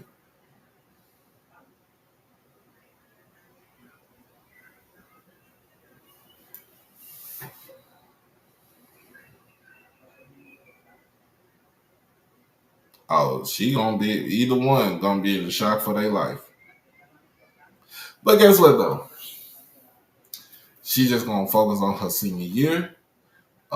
She asked me if I'm gonna come down to Houston. They got, in fact, South Oak Cliff is going to Houston. Their first game is against North Shore. I told her when that game is, you tell me what that game is. More than likely, I told her, more than likely would be in Prairie View to cover the Labor Day Classic.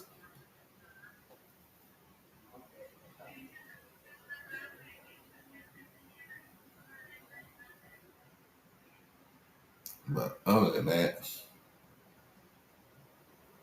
Labor Day Classic gonna be at PV this year.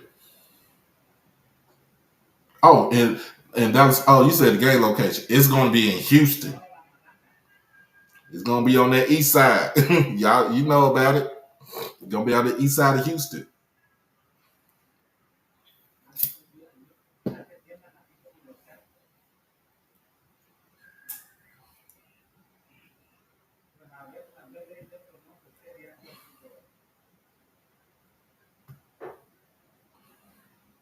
That's the same thing with me, Mr. Buckley.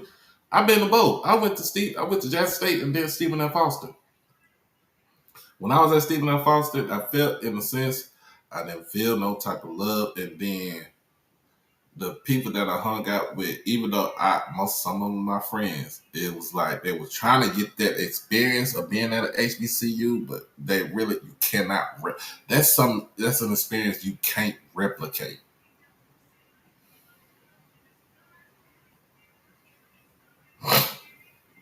You can't replicate that.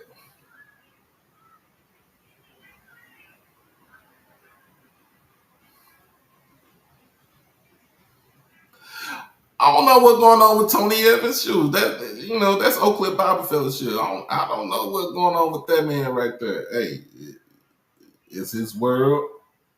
I'm gonna let him have it.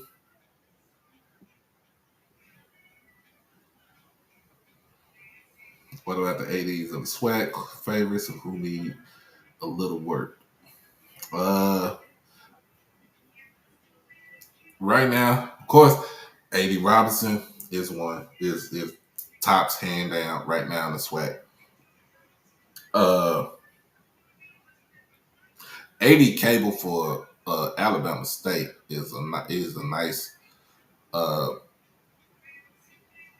He's a good one. 80 Bryant with Alabama A&M is also a good one. 80 golf for Prairie View. He's getting up there. He should be on his way up there.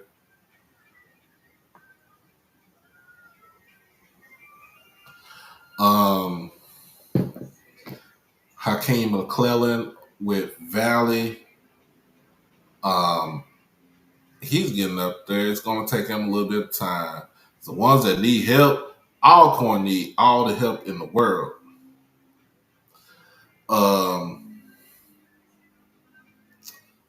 going to give Trevion Scott over at Grambling something else. I'm going to give him one more chance. And then Roman Banks got to go for Southern.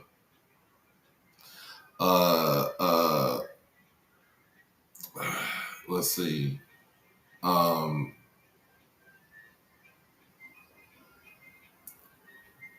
80 Theus, Coach Theus over at Bethune. I like what he's doing. He's doing a little bit quiet. And then FAMU with 80 Sykes. I say this, just let her do her job. That's it. That's all we need.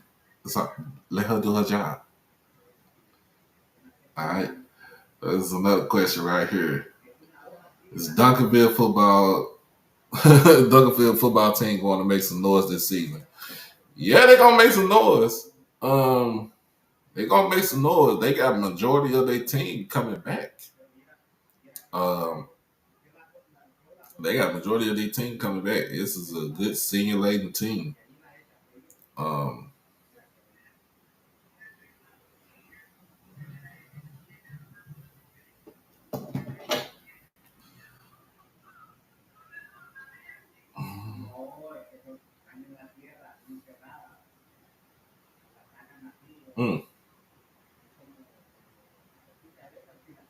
Yeah, okay.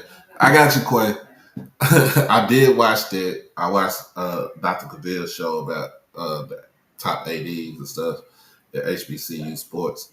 I had to go back and rewatch it to kind of give a little bit more of my assessment, and that's something that he's done.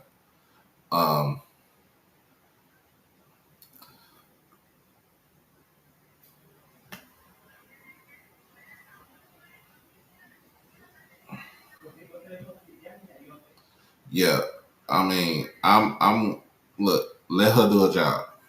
Y'all don't like her? Oh well, she's getting paid to do a job.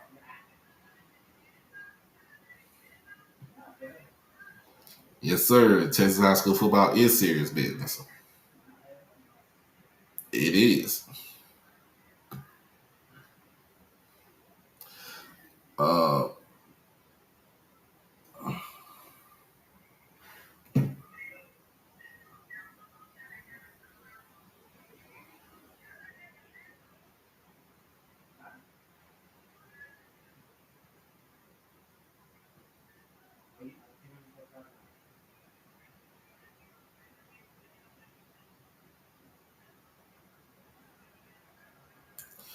But yeah, I'm gonna work on that. Give me a little bit of time, and I'm gonna definitely work on that. I'm gonna definitely work on that. Just give me a little bit of time on that. I gotta do some. I'm gonna be just like Timona with the slideshows and everything. But because, like I said, this is a celebration.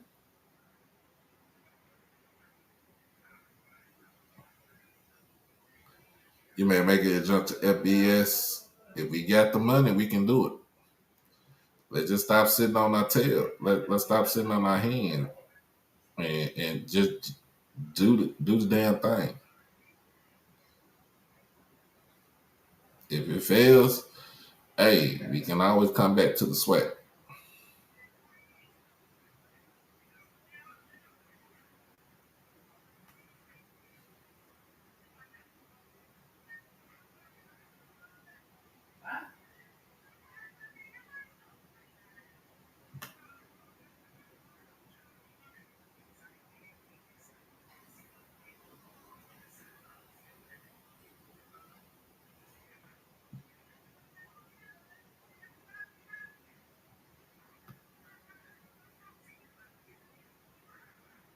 But anyway, but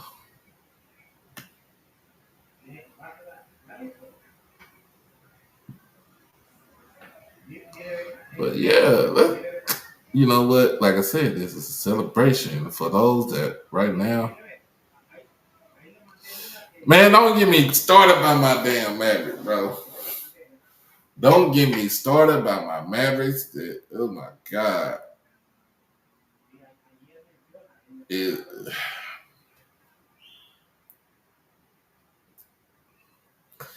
do not get me started on my Mavericks. That's all right though. We went to the finals.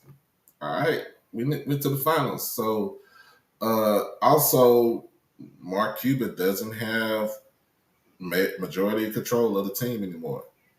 Since that was the last game the other day. Mark Cuban is sitting in the background as a minority owner.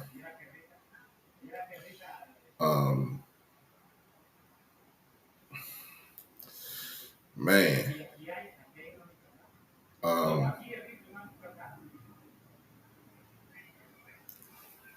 Shoot. It's something that, I mean, Mark Cuban,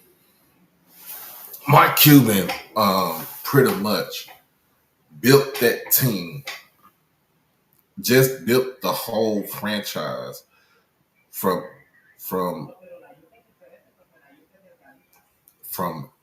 the obscurity of hell.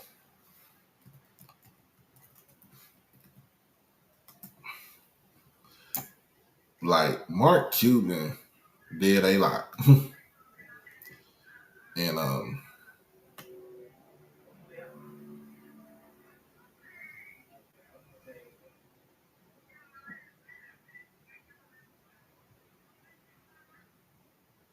he did his job.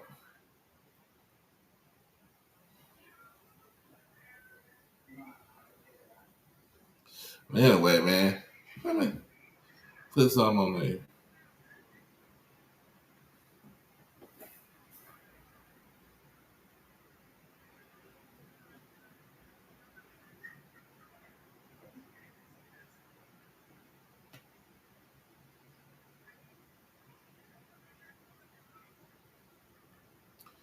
Lord Jesus.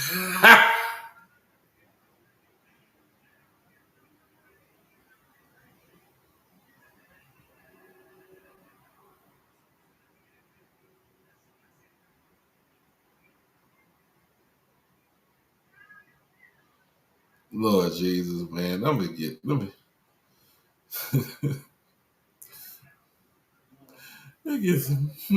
get some music on here. Why? Because it's still a celebration over here, dog.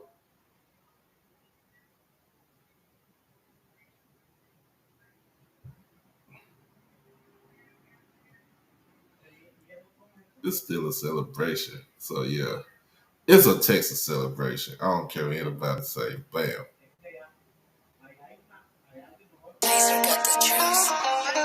Testing. All right. You can cut out that other. Hey, yo, aim. Yeah. Run it up, Blondo.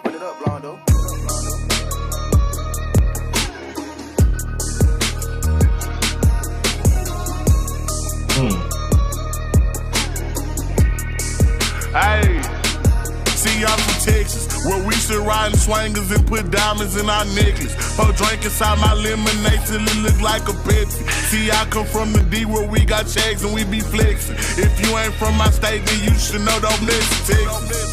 Hey, we always strapped, we keep our weapons. My mama from the 8, she slowed it down for me at 7. Used to think Pimp C was a god before he went to heaven. I knew what pushing P was before Gunna even said it. Hey, she zero taught me keep my weapon and never trust a new door cause it's expected. No killers from the country, they ride horses and throw sevens. Got niggas in the East, ride ATVs with Mac 11s. Shout out to my boy Lane from SU. Happy birthday to you, bro. Turned Don't mess 32 with today. Texas. Y'all go wish him a happy birthday on Twitter. Hey, see y'all from Texas. We got Beyonce, Trey the Truth, and we can't forget Devin. Big shout out to them boys, and I can't forget back from Texas. I've been feeling like Luca, how about that shit a blessing? #1 rule in Texas, keep it solid, ain't no telling. Hey, and always keep your weapon. Try me or the guys, we got no choice but stretch him. If he survive these that first bet, he that stretch him. These diamonds, I got water, might just go Johnny, my next one. Hey, this Texas tea is what I drink. Sauce Walker had us dripping, Sauce having then on drink. Young Nasa had us jigging, dipping, ain't know how to think. Now I got all these stepping, swiping, catching plays. Hey.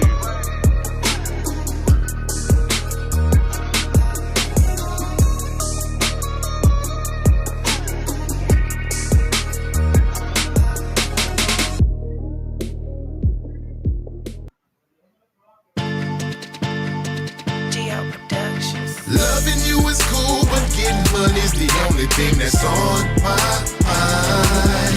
I don't know what to do but hustle. I'd be living on the street if I'm not on my grind. I'm doing the best I can. I need you to understand to be on my side. Happy birthday to Miss Brandy. Today is her birthday, y'all. Y'all go on with it. Happy birthday to her.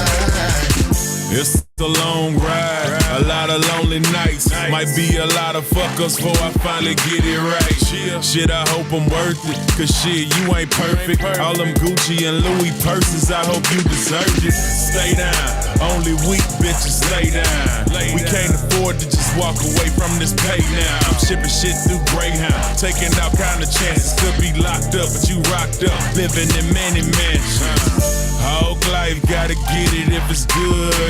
Niggas who get lazy end up back in the hood. If I lost it all, I'd probably lose you. So if it's paper on the table, I can't choose you. Loving you is cool, but getting money's the only thing that's on my mind. I don't know what to do but hustle. I'd be living on the street if I'm not on my grind. I'm doing the best I can. I need you to understand to be on my side. If I tell them a sacrifice, I'm chasing this life. It's a long I did my verse over at the cold chamber, homie. If my pockets on flat, I can't enjoy you, baby. Doing anything without money to me is just annoying, baby. I know you love looking at satellite TV. The mother nigga shit off, you would have to look at the DVD. Bitch, I ain't trying to hold your hand and take a walk in the park. I'd rather get my hustle on, so we don't have to talk in the dark. And fuck a repo, I ain't giving up my bender like that. I'll be goddamn if I let the recession pimp me like that. If I go to jail, it's bail money. This your red bottom and Chanel money. Plus the mortgage, fuck motel money. It smell good, but I'd rather smell money. I tennis a football field and I swear I'm a running back. So sit the fuck down and wait for me to come back with that money back. Loving you is cool, but getting money's the only thing that's on my mind. I don't know what to do but hustle. I'd be living on the street if I'm not on my grind. I'm doing the best I can. I need you to understand to be on my side. If I tell them a sacrifice, I'm chasing this cash for life. It's a long, long ride. I don't wanna be just news, baby. I wanna be the hot topic. Eat lobster every day of my life. What the hell is a hot pocket? Catch a case, it's all good. I hide your kid Schaefer, now they got to drop it. Come home, keep fucking you until you say zero. You got to stop it. When I'm done, I'm back, right back on my grind. Like YC, I got racks on racks, right back on my mind. You live in lavish, you love that shit, cause you was broke before you was that bitch. So I hope you learn how to love that brick, cause without that bitch, we wouldn't be shit. Shit, without these licks, you wouldn't be shit, no red bottoms. Bragging to your friend about how you got them. Different pair every time they spot them. Taking trips, first class flights, it get hard, but I love my life. I'ma make sure my money right. Grind all day and I grind all night. Like driving around in foreigns and vacate when it's boring. Time to time like I'm soaring, sipping on drink till you see me soaring. I sleep good since I'm out the hood, but I eat good in the streets.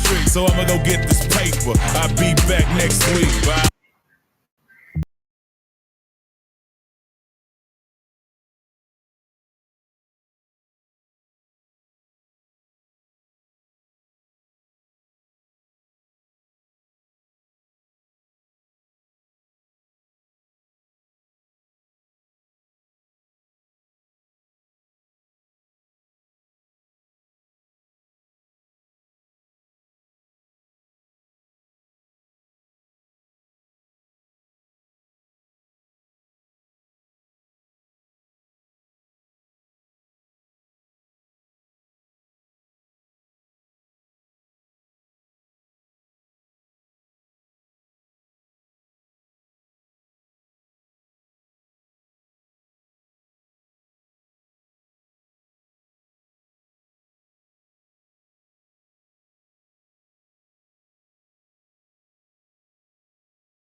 Yeah, Lil Fred Records in here, FLC, FE. Everybody throw your hoods up. Eggtown PG, Hotels Wood T. Going down here, Duncan. Everybody wanna know where I'm from. We don't give a fuck.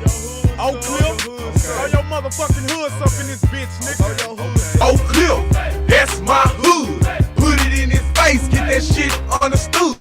I'm ready to hit a nigga once I walk through the door. Better answer T. Hicks, pretty boys getting flow. We stepping in the club screaming, y'all wanna see us. 70 motherfuckers dressed in some white beaters. I had your ass bodied, it don't matter the cost. Put your brains in your hand, tell you to hold that thought. And I'm ready to jump it off, just give me a sign. Point the nigga out, I'ma put his ass in line. I'm throwing up my hood, but these niggas not replying.